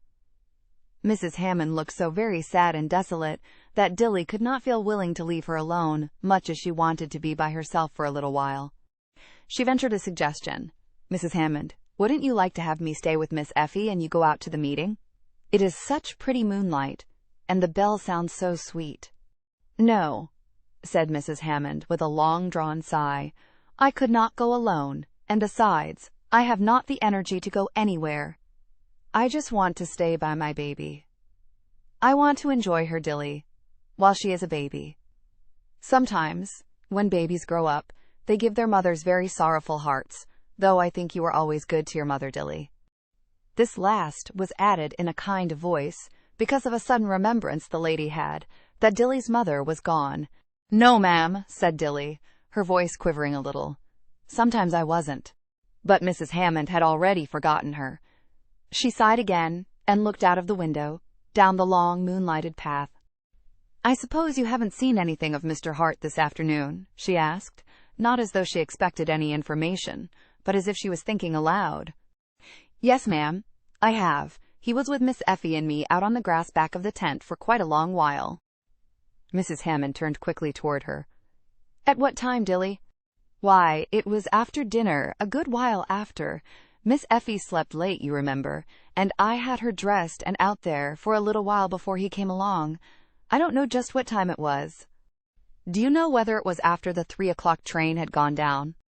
"Oh, yes'm, it was, or it was just about that time when he came along. I remember just as he spoke to me, I was thinking it was Sunday everywhere but down at the depot, and it was the whistle of the train which made me think of it, and the bell was ringing for the 4 o'clock meeting when you called me, Mrs. Hammond, and Mr. Hart had been gone only a little while. I remember all about it now." "What took Mr. Hart in that direction, Dilly?" There was a wonderful softening of Mrs. Hammond's voice, and the lines on her forehead seemed to have smoothed a little.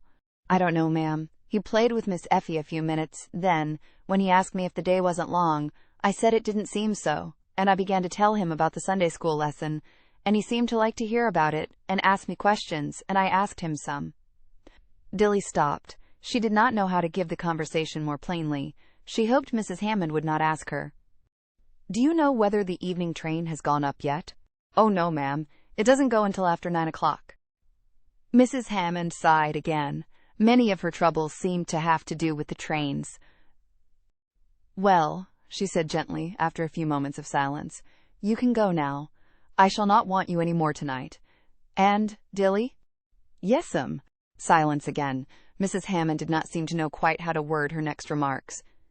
"Dilly, whenever Mr. Hart wants you to go anywhere for him, or wants to take you with him to see or hear anything, I want you to be always ready at a moment's notice. Never mind, baby. Bring her to me, or leave her with Jeanette, but do not at any time keep Mr. Hart waiting, or think that you cannot be spared to go with him. That is all." The shrewd little girl, as she went away, remembered that her chief duty in life had been supposed to be to keep Miss Effie out of mischief, and wondered if she were now to try to do something of that kind for Mr. Hart. How troubled his mother was about him. She felt very sorry. What could he be doing which worried her so? He was so kind and pleasant to her. She should think he would be just lovely to his mother. Very thoughtfully she went to her curtained-in room, her mind full of Mr. Hart and his possible dangers. She was quite alone now, and had leisure. There was nothing to hinder her kneeling down and finishing that pledge which she had been so resolved to make, but, much to her surprise, and not a little to her dismay, she could not be interested in the words she had planned to say. "I have said it," she told herself. "I put it into that little short prayer. Why should I put these other words with it?" She got down on her knees, however, but her thoughts were so full of Mr. Hart that the first words she said were, "Dear Jesus Christ, he worries his mother, and maybe he is in danger. If thou wouldst only draw him, so that he would decide not to let Satan manage him any more. He said it was Satan who managed. Oh, dear Lord Jesus, please manage him thyself." It was of no use to try to pray about herself, or to think of other words to say than those about Hart. Her desires went instantly back to him whenever she tried to add to her pledge, made a few hours before. It was as though she had quite forgotten herself, and had wishes only for Hart Hammond. The light burned late in Mrs. Hammond's room. Dilly could see it glimmer from her tent window. She herself went to bed, and to sleep, and wakened, and the light was still there. She heard the train whistle, and wondered if Mr. Hart was on it, and if it was the fear of his going which troubled his mother. She reached up and peeped at the tent next to theirs, where Mr. Hart slept, so that she and Jeanette need not be afraid. But it was quite dark, and the door securely tied.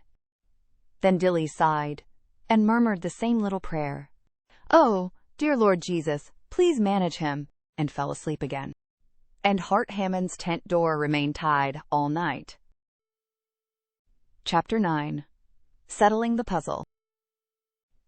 Mrs. Hammond herself boarded at the hotel, but it suited her best to have little Ethel sit in her high chair at the table in the tent, and take her oatmeal and milk and other wholesome dainties, in company with Jeanette and Dilly. It also suited her to come often, before the meal was concluded, and sit beside Ethel and watch her pretty attempts to feed herself. It was when Ethel was eating one by one great ripe blackberries that her mother came, and drawing a chair to her side, watched the plump cheeks and pretty little mouth with a sigh of relief. Whatever might be said of her son, certainly her baby was thriving on Monteagle. The mother had dark rings under her eyes and traces of sleeplessness on her face. Dilly, looking at her compassionately, wanted to ask if she had seen Mr. Hart that morning, but did not dare. While she studied over the trouble which she felt sure was making wrinkles in this beautiful mother's face, and wondered if there wasn't something she could do to help her, the tent curtains parted slightly, and a familiar face looked in.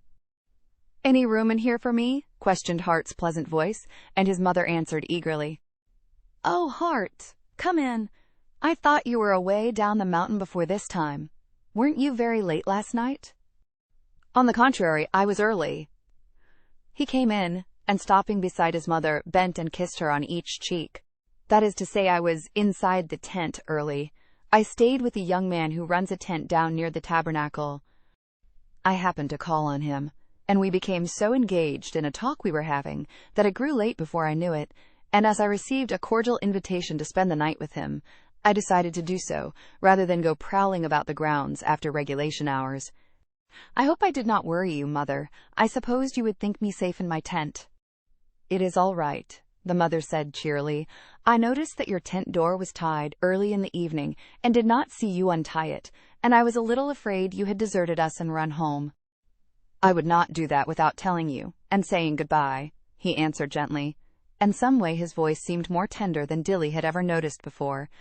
He lifted Effie, whose blackberries were gone, from her chair, and gave her such a frolic that she shouted for joy, then putting her on Dilly's shoulder, walked away with his mother's hand drawn through his arm, and a happy look on her face, a look which, while it lasted, nearly always hid the wrinkles which were gathering there. I wonder that boy can't see that he's killing his mother. He appears to think enough of her, when he thinks about her at all. It was Jeanette who said this. It was the first time she had made a remark to Dilly about any of the family. Dilly was silent for a minute, struggling with a sense of honor which she had, about talking people over, when they were not present, but at last she ventured to ask one question she knew the object she had in view was good. Does Mr. Hart do things which trouble her? Oh, he doesn't do anything so very dreadful, not more than they all do. He's a little wild. Most boys without fathers have their wild times. His father died when this baby wasn't but 4 days old, and he's got in with a set down in the city that don't do him much good. The fact is, he takes a drink of their wine, now and then, and that scares his mother. But then, she isn't half so scared as a body would think she would be. If she was, do you suppose she would go to hotels and stop for weeks at a time, where they had the stuff on the table at every meal? I've seen her do it.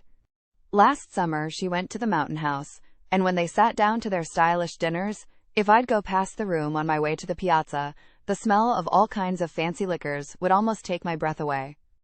I've got a kind of a natural liking for the stuff, and I could be a drunkard as well as not, if I had time and money. And Hart, he used to sit there and see gentlemen whom his mother rode and walked and talked with, and thought was fine, drinking their champagne and their claret and I don't know what other fancy names they've got for it, and why in the world shouldn't he think it was nice and manly, and that he was getting old enough to do so himself? I'm free to confess I ain't got much patience with mothers. S'posen she took him every day where there was a mad dog or two, within easy reach of him, and s'posen the bite of a mad dog felt kind of pleasant at first, and then she whined around him and begged him not to get bitten. What kind of a way to manage would you think that was? But they don't have such things at this hotel, do they? Dilly's voice was shocked. If there was a thing in this world she had been brought up to fear and hate, it was alcohol, no matter by what name it was called. Here, inside the grounds? Oh, no! They don't allow nothing of the kind. But then he is as uneasy as a fish out of water up here. You can't take a boy where the air is poisoned till he gets the poison into him, and then make things all straight by carrying him off to a mountain. Jeanette banged the breakfast dishes a little as she talked. She felt very much wrought up on this subject. The fact is, her home had been ruined by this same poison, and she knew what she was talking about. Dilly sat still and let Effie's busy fingers pull her neat ruffle all awry. She felt very much dismayed. If Hart really had some of this dreadful poison in his veins, how could she hope to help him in the least? All day her mind was busy with these thoughts. I am afraid Effie found her a very grave companion. That young lady was not by any means neglected. Her milk and her oatmeal and her fruit were ready at the moment as usual, and no insolent fly was allowed to walk over her pretty face while she slept out of doors in her borrowed cradle, with the birds and the flowers to keep her company. But for the rest, she was obliged to plan her own entertainments to a great extent, while Dilly hemmed a ruffle for her dress and thought. Was there any possible way in which she could help Mr. Hart, and so help Mr. Hart's mother? Effie's early supper was nearly all disposed of before Dilly saw the young man again. Then he called to her pleasantly as he was passing the tent. "Halloo, little woman, have you been to Table Rock yet, to see the sunset?" "No, sir," said Dilly, smiling, and appearing in the tent door in her pretty white dress, a gift from Mrs. Hammond, and looking as fresh and bright as a little girl need. "I don't know where Table Rock is, and besides, I don't think Mrs. Hammond would like to have me take Miss Effie there, if there are very high places." "I imagine not. Miss Effie will do well to wait a few years before she climbs those rocks, but you ought to go. I'm just starting on a trip, and I'll show you the way." Dilly hesitated. Jeanette was busy with some fine ironing, and it was nearly Mrs. Hammond's tea hour. She had an idea that it would be a very inconvenient time to leave her little charge. She opened her mouth to speak this thought, then closed it again, mindful of Mrs. Hammond's directions. "Thank you," she said at last. "I'll take Effie to her mamma and ask if she can spare me." And she sped away before Hart could reply. "I can take care of her as well as not," said Mrs. Hammond with her pleasantest smile. "I don't feel tired at all. And you have been busy with the little girlie all day. I'm glad to have you go and get rested." What a pretty walk it was. Dozens of others were moving in the same direction. Ladies in beautiful summer toilets, and fine-looking gentlemen who nodded pleasantly to Hart. And presently a party of merry girls and boys, all older than herself, joined them and chatted pleasantly with her, making Dilly feel as though she belonged. It was all very delightful.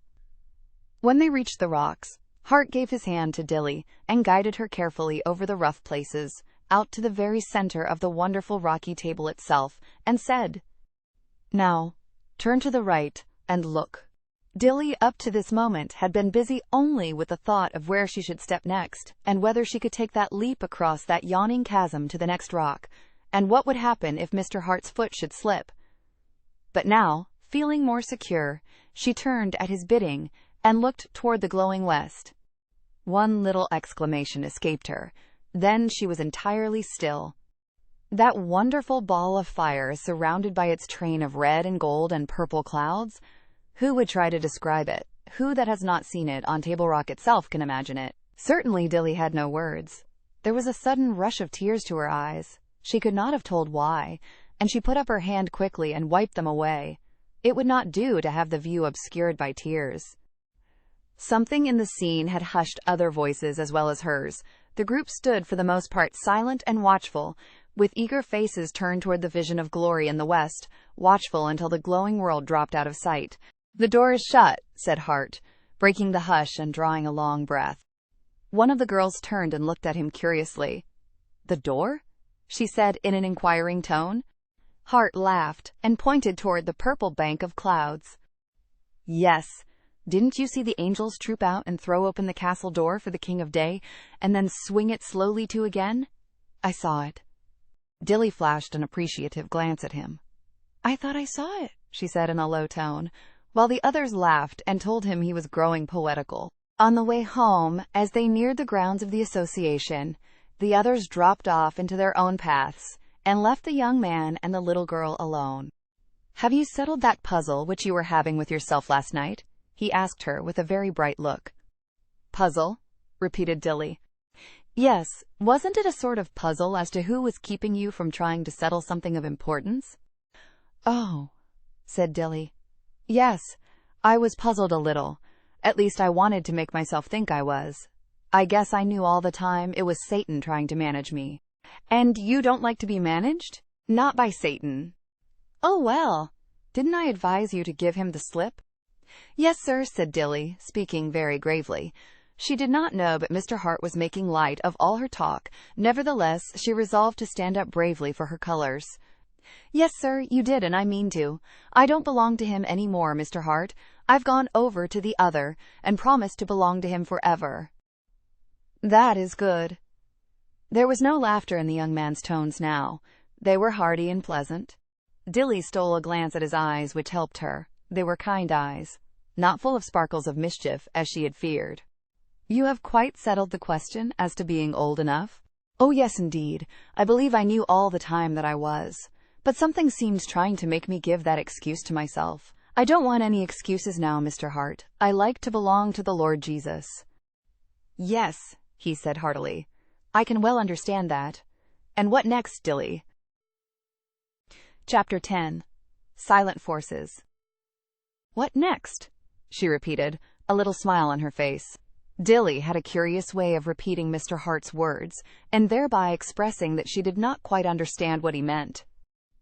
"Yes, I mean, having settled this question, how is it going to influence your life in any way? What is there about you that will be changed in any sense because of this decision?" Dilly looked puzzled.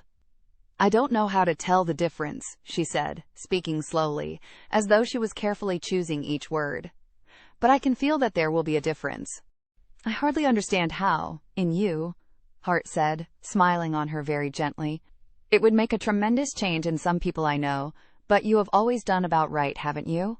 Oh, Mr. Hart, Dilly was genuinely shocked. That isn't true at all.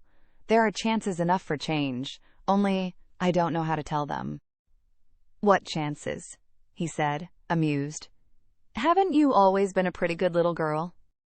I've fretted inside, said Dilly gravely. I've fretted a great deal, and thought it was mean for Father to be so poor, and for me to be sick and make him more trouble, and even for Mother to die. Her voice, which had been growing more and more tremulous, broke with that sentence, and she could not have said another word just then. Well, said Hart, not amused now, but speaking very gently indeed, those do not seem to me to be very immense sins in a little girl. Do you mean that you now understand why such things were allowed? Dilly shook her head. No, sir, I don't understand them, only now I know that they must be right and best, because I know that the Lord Jesus truly loves me, and loves Father, and everybody, and of course he will do the best for us all. I needn't have to understand it. And you mean to stop fretting inside now? The amused look had already returned to Hart's face. So, that's one difference, and what else? First, I'll write to Father. That will be one thing.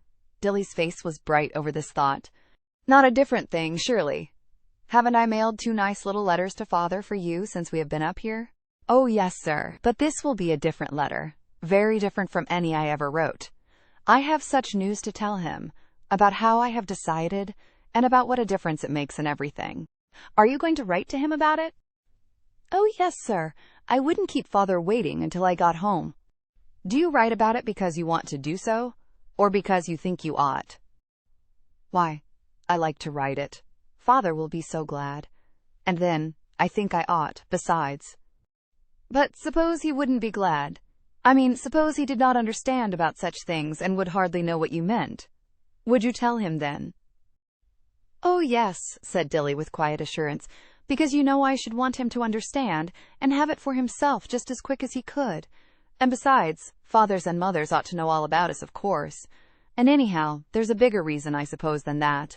Jesus said we were to shine. I read that verse this morning, Mr. Hart. I wanted a verse to help me begin to live right, and the Bible is such a big book. I wondered how I should find it, and I opened straight to that verse. Wasn't it strange? Very. And there you made up your mind to shine, did you? I suppose that is the way to do. But won't you have a busy life if you adopt all the Bible verses and measure your doings by them? I heard a young man last night quote a verse, which seems to me reaches so far that it wouldn't give one much time for anything else. Whether therefore ye eat or drink or whatever ye do, do all to the glory of God. Do you think you can manage that? Whatever you do. Dilly repeated the words in a startled tone, as though she had never heard them before. Why, that means everything. It appears to. But how could people? That is the question I asked. But it is in the Bible? Aye, it is there, in exactly those words. I took the trouble to look it up and see if he said it right. Then there is some way to do it, of course. But I don't understand how. Just at that moment they were joined by a young man, evidently a friend of Hart's, and the two talked together, leaving Dilly to her perplexed thoughts. At a corner where 2 streets crossed, Hart turned to her. Now, little woman, I will take the left-hand road, and you may take the right one.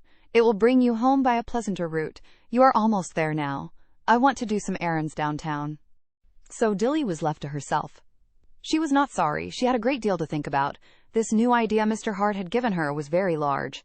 How was it possible that her quiet, everyday life should be to God's glory?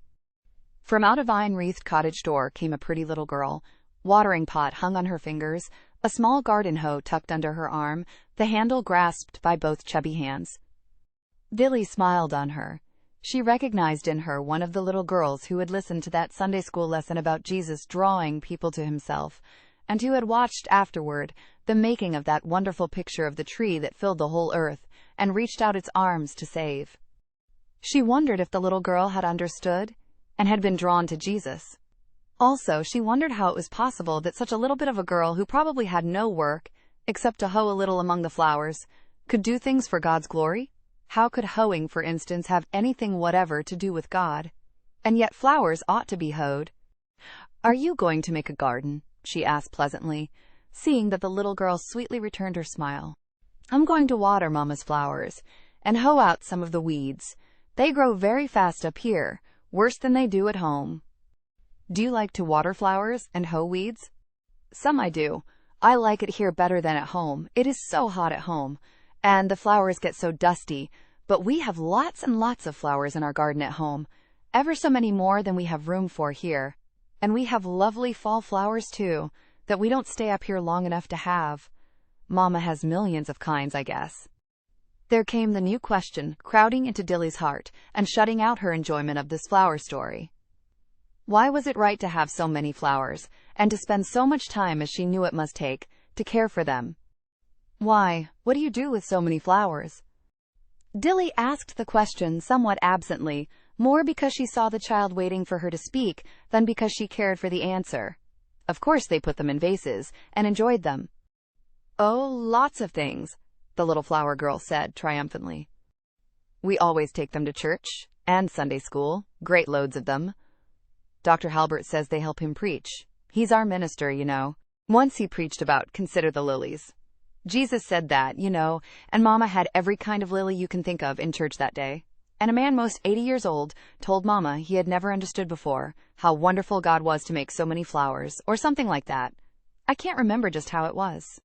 Then Mama sends flowers to the hospital for the sick people to look at and rest themselves, and she always sends them to houses where poor people live when anyone dies. Once I went with her, and we put lovely rosebuds all around a little bit of a coffin where a baby was. It looked just as sweet. Her Mama came in to see her, and when she saw the flowers, she cried. I thought they made her feel bad, but Mama said no, they helped her, and she told Mama afterwards they made her think of her baby in heaven. I don't see how, do you? Asked the little girl simply. Yes, a little, said Dilly, smiling. Then she stooped and kissed the flower girl and said, Thank you, though I don't think the child knew for what she was being thanked. Dilly knew. She had learned a great deal in those few minutes. Here were flowers speaking just as loud as they could for God's glory, and if the child pulled out the weeds which hindered them, because she wanted their sweet voices to speak for him, Dilly could see how the work fitted the new verse. It was very wonderful. Did everything fit? As for Hart Hammond, he also had something to think about, something which Dilly had furnished, though she did not know it. Chapter 11. A Surprise. When Dilly reached home, she found her little charge safely tucked away for the night and sleeping sweetly, while her mother, in pretty white wrapper, with black velvet trimming which made her look prettier, Dilly thought, than any of her elegant dresses, sat writing by the gleam of 3 wax candles, which she liked much better than kerosene lamplight. They make much prettier shadows on the wall, said Dilly to herself, as she watched them dance in the evening wind. But I should think a light that would keep still would be better to write by. Mrs. Hammond looked up as her little maid softly entered, and smiled pleasantly. So you are safely back, she said. I am always glad when people get home from Table Rock. One could plunge so easily from one of those rocks down, down. She shivered a little and asked quickly, Where is Mr. Hart? He came home with you, did he not? Yes'm, as far as the corner of Glen Avenue. Then he went away with a friend. He said he had an errand downtown. A shadow fell over the mother's face. Did he say when he would be at home? She asked. And then, before Dilly could reply, Of course he didn't.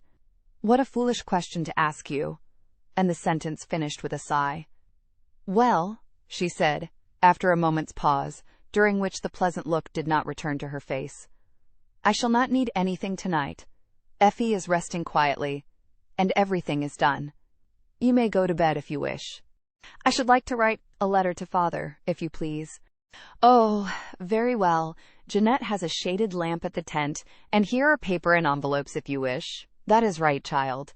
Don't neglect your father, and don't give him any anxious thoughts about you if you can help it. I'll try not to, said Dilly earnestly, and she went away with a smile on her face, thinking what very good news she had for Father this time.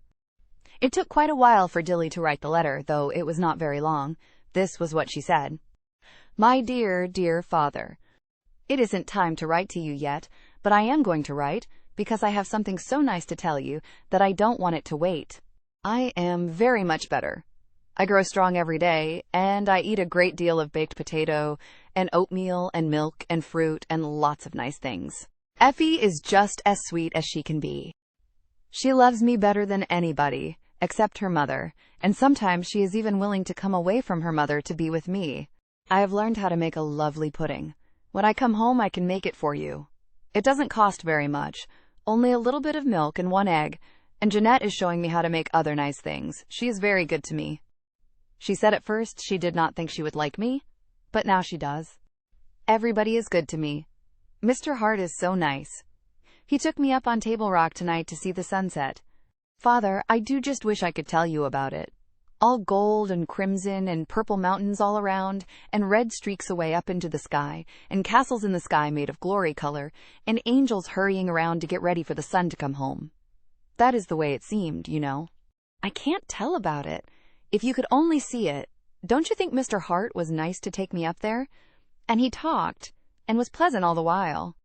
I like him very much, for all I wrote to you that I never should. He is just kind to me as he can be. But it isn't any of these things that I am writing this letter to tell you. I wanted to tell them first, and get them out of the way, because I have something so very much better, and I don't quite know how to tell that either. Dear Father, something very wonderful has come to me. I decided yesterday that I would belong to the Lord Jesus Christ. In Sunday school, the teacher talked about how he promised to draw all people unto him, and explained how he did it, and I knew he had been drawing me ever since before Mother died. And I found out that it was Satan who kept me from making up my mind, and I did not like to obey Satan, nor have him keep me from doing things that I ought. So I just knelt down and began a prayer about giving myself to him, and then Mrs. Hammond called me, and I had to go, and for a while I was worried because I hadn't finished. But when I got a chance to finish, I found it was all done. Such a little bit of word he had heard, and answered me. Isn't it wonderful, Father? Today I have found out new things. One is a verse. Whether therefore ye eat or drink or whatever ye do, do all to the glory of God. I knew the verse long ago, but it didn't mean me then, but now it does. And the thing which troubles me is how I can do the work I have, so it will glorify him. But it doesn't trouble me as much as it did even a little while ago, because I met a very little girl who showed me how some work could be done to glorify him that I never thought of before, and I guess thinking will make me understand about other things. The little girl did not know she showed me about it, but she did. It is too long a story to tell you, and I must stop now, anyway, and go to bed. But I wanted you to know this right away, because I was sure you would be glad. Oh, Father, when I get home I will be a better girl than I ever was before.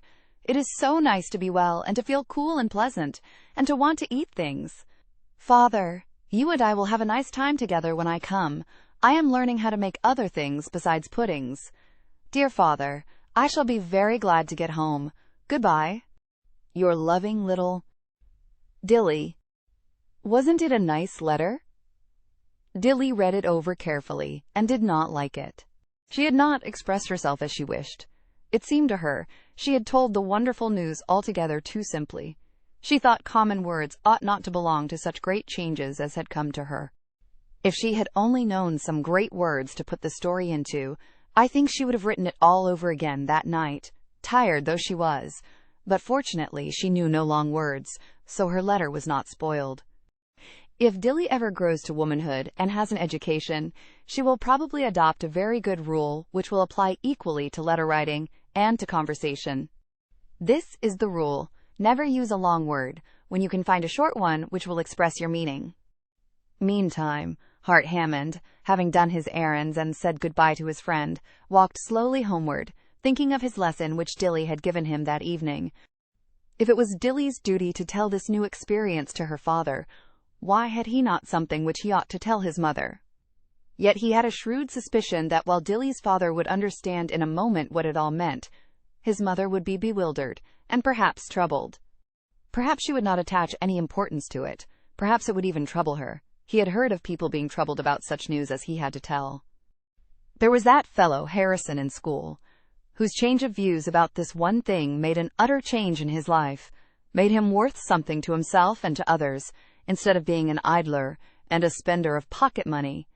Yet when he told his mother all about it, she cried and said he had disappointed her ambitions for him. What if his mother should do the same? But the thing is settled, said Hart to himself, speaking very gravely. And perhaps I ought to tell her, just because, as Dilly says, mothers ought to know all about us. He walked past his tent door 3 times before he seemed to come to the decision which turned his steps in the direction of the hotel. But at last, his mother, her letter long ago deserted, because she felt too restless to write, saw in the moonlight his quick, springing step, and turning from the window dropped into her easy-chair with a glad smile. For one night more he was safe. He chatted with her pleasantly for 10 minutes before he came to the subject of which he had been all the time thinking. Then he dashed into it without introduction. Mother, I've something to tell you.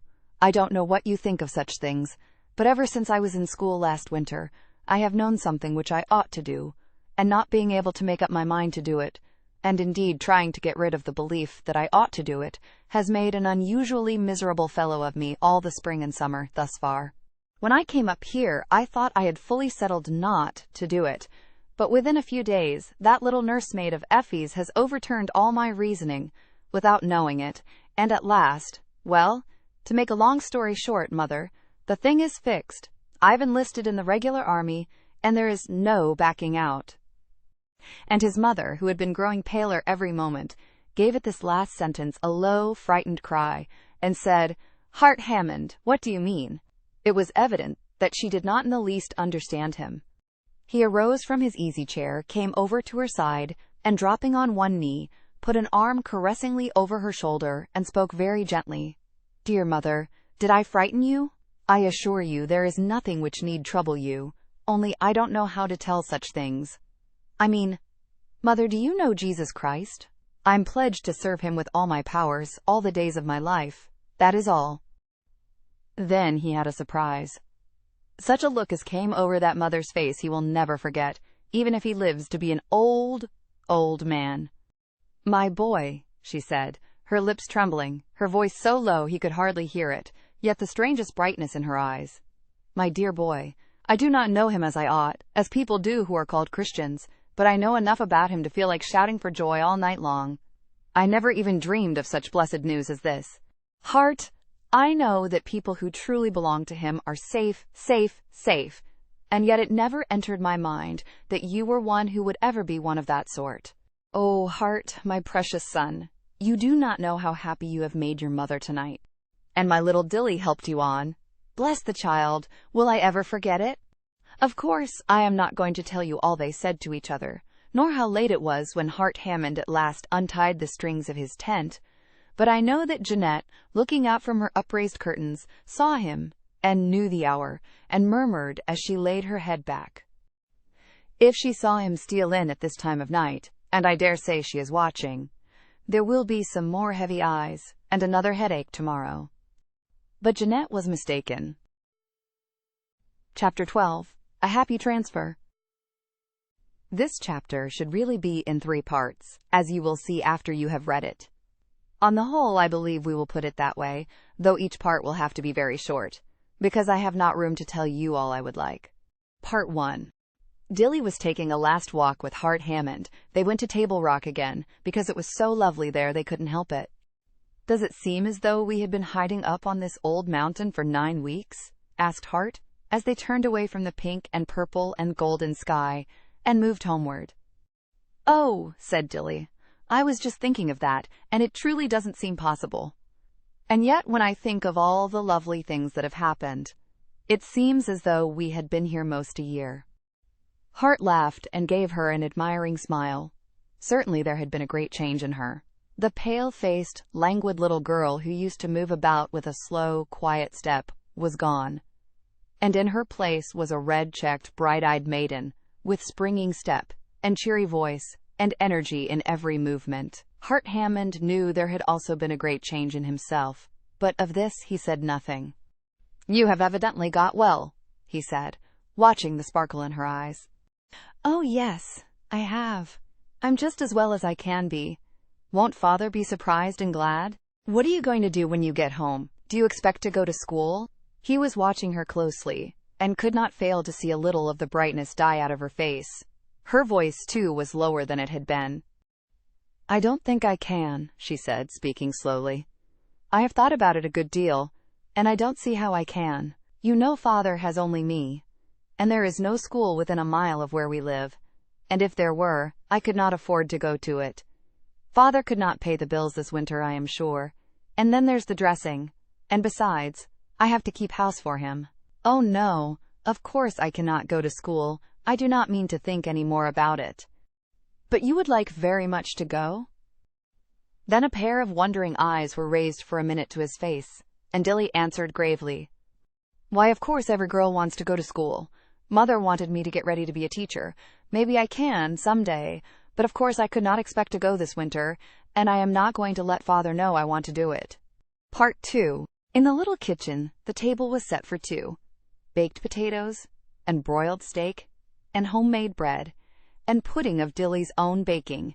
In fact, it was all Dilly's work, and her cheeks were red with stove heat and exertion and excitement this October noon, as she set the chair for her father and waited while he washed his hands and turned down his shirt sleeves and made himself nice. Dilly had been at home but 48 hours and had accomplished wonders, even to the baking of 3 loaves of perfect bread.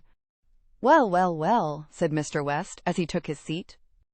What a dinner this is, to be sure, fit for a king.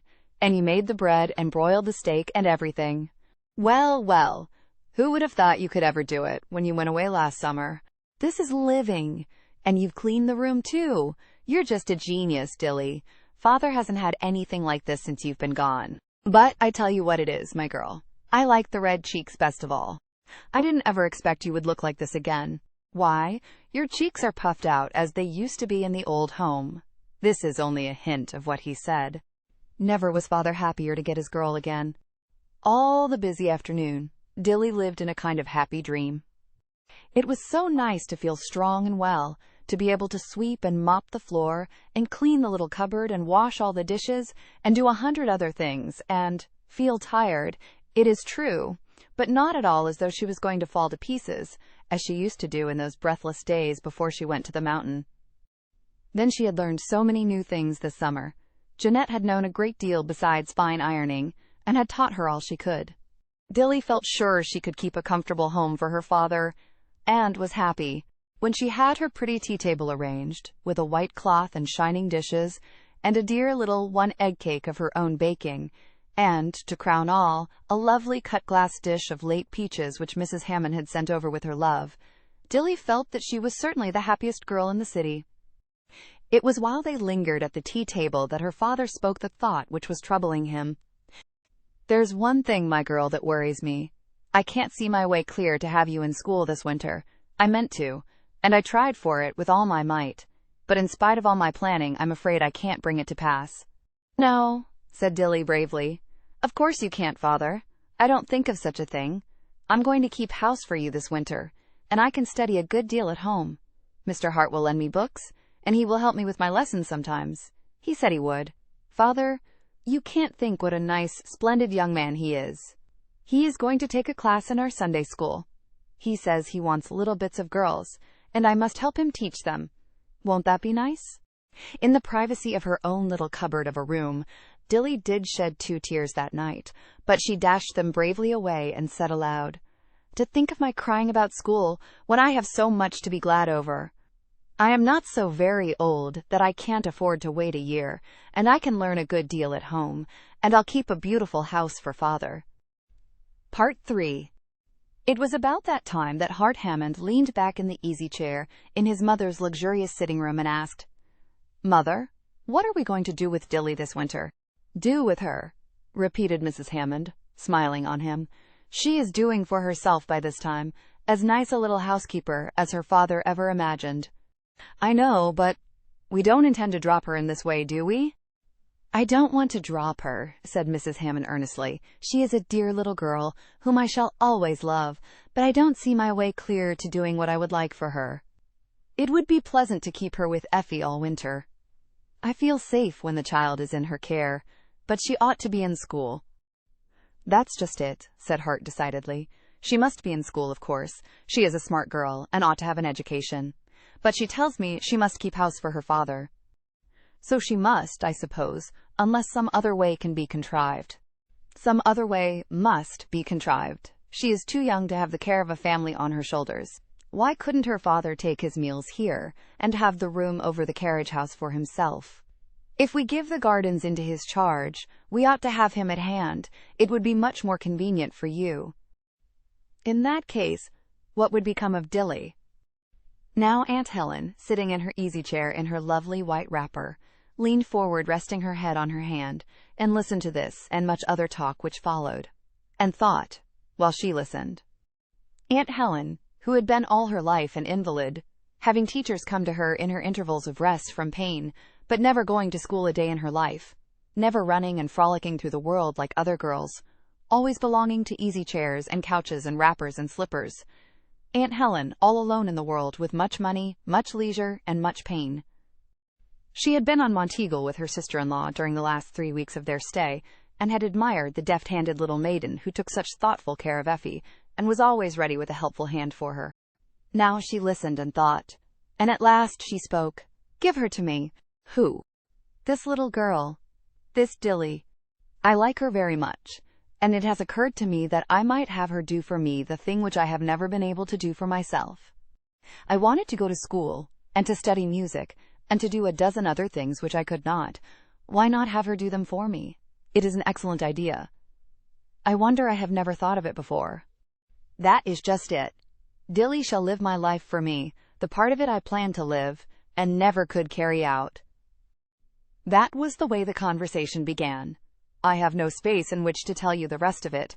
The long, long talk which followed, the plan to have Dilly come next door to Aunt Helen's own beautiful home, which it pleased her to keep up in the style it had worn when father and mother were living. Dilly should be her little friend and companion nights and mornings, and a busy schoolgirl during the day, and Aunt Helen would live through her the life which had been planned for her own girlhood and never carried out. Hart was exceedingly pleased. "I like it for her sake," he said. "She deserves such advantages, and will make more of them than most girls would. She is going to make a grand woman some day. And then I like it for you, Aunt Helen. I know she will be a comfort to you."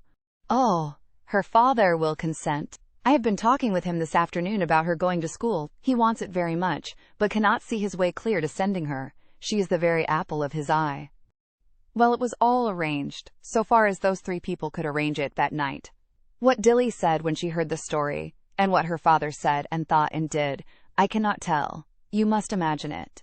Nothing so unutterably wonderful had ever happened to a girl before, so both Dilly and her father think. This one sentence I must give you. It tells a great deal. "Father," said Dilly, having been silent and thoughtful for some time, "I thought when I came down from Monteagle that it was not likely I would ever see another mountain.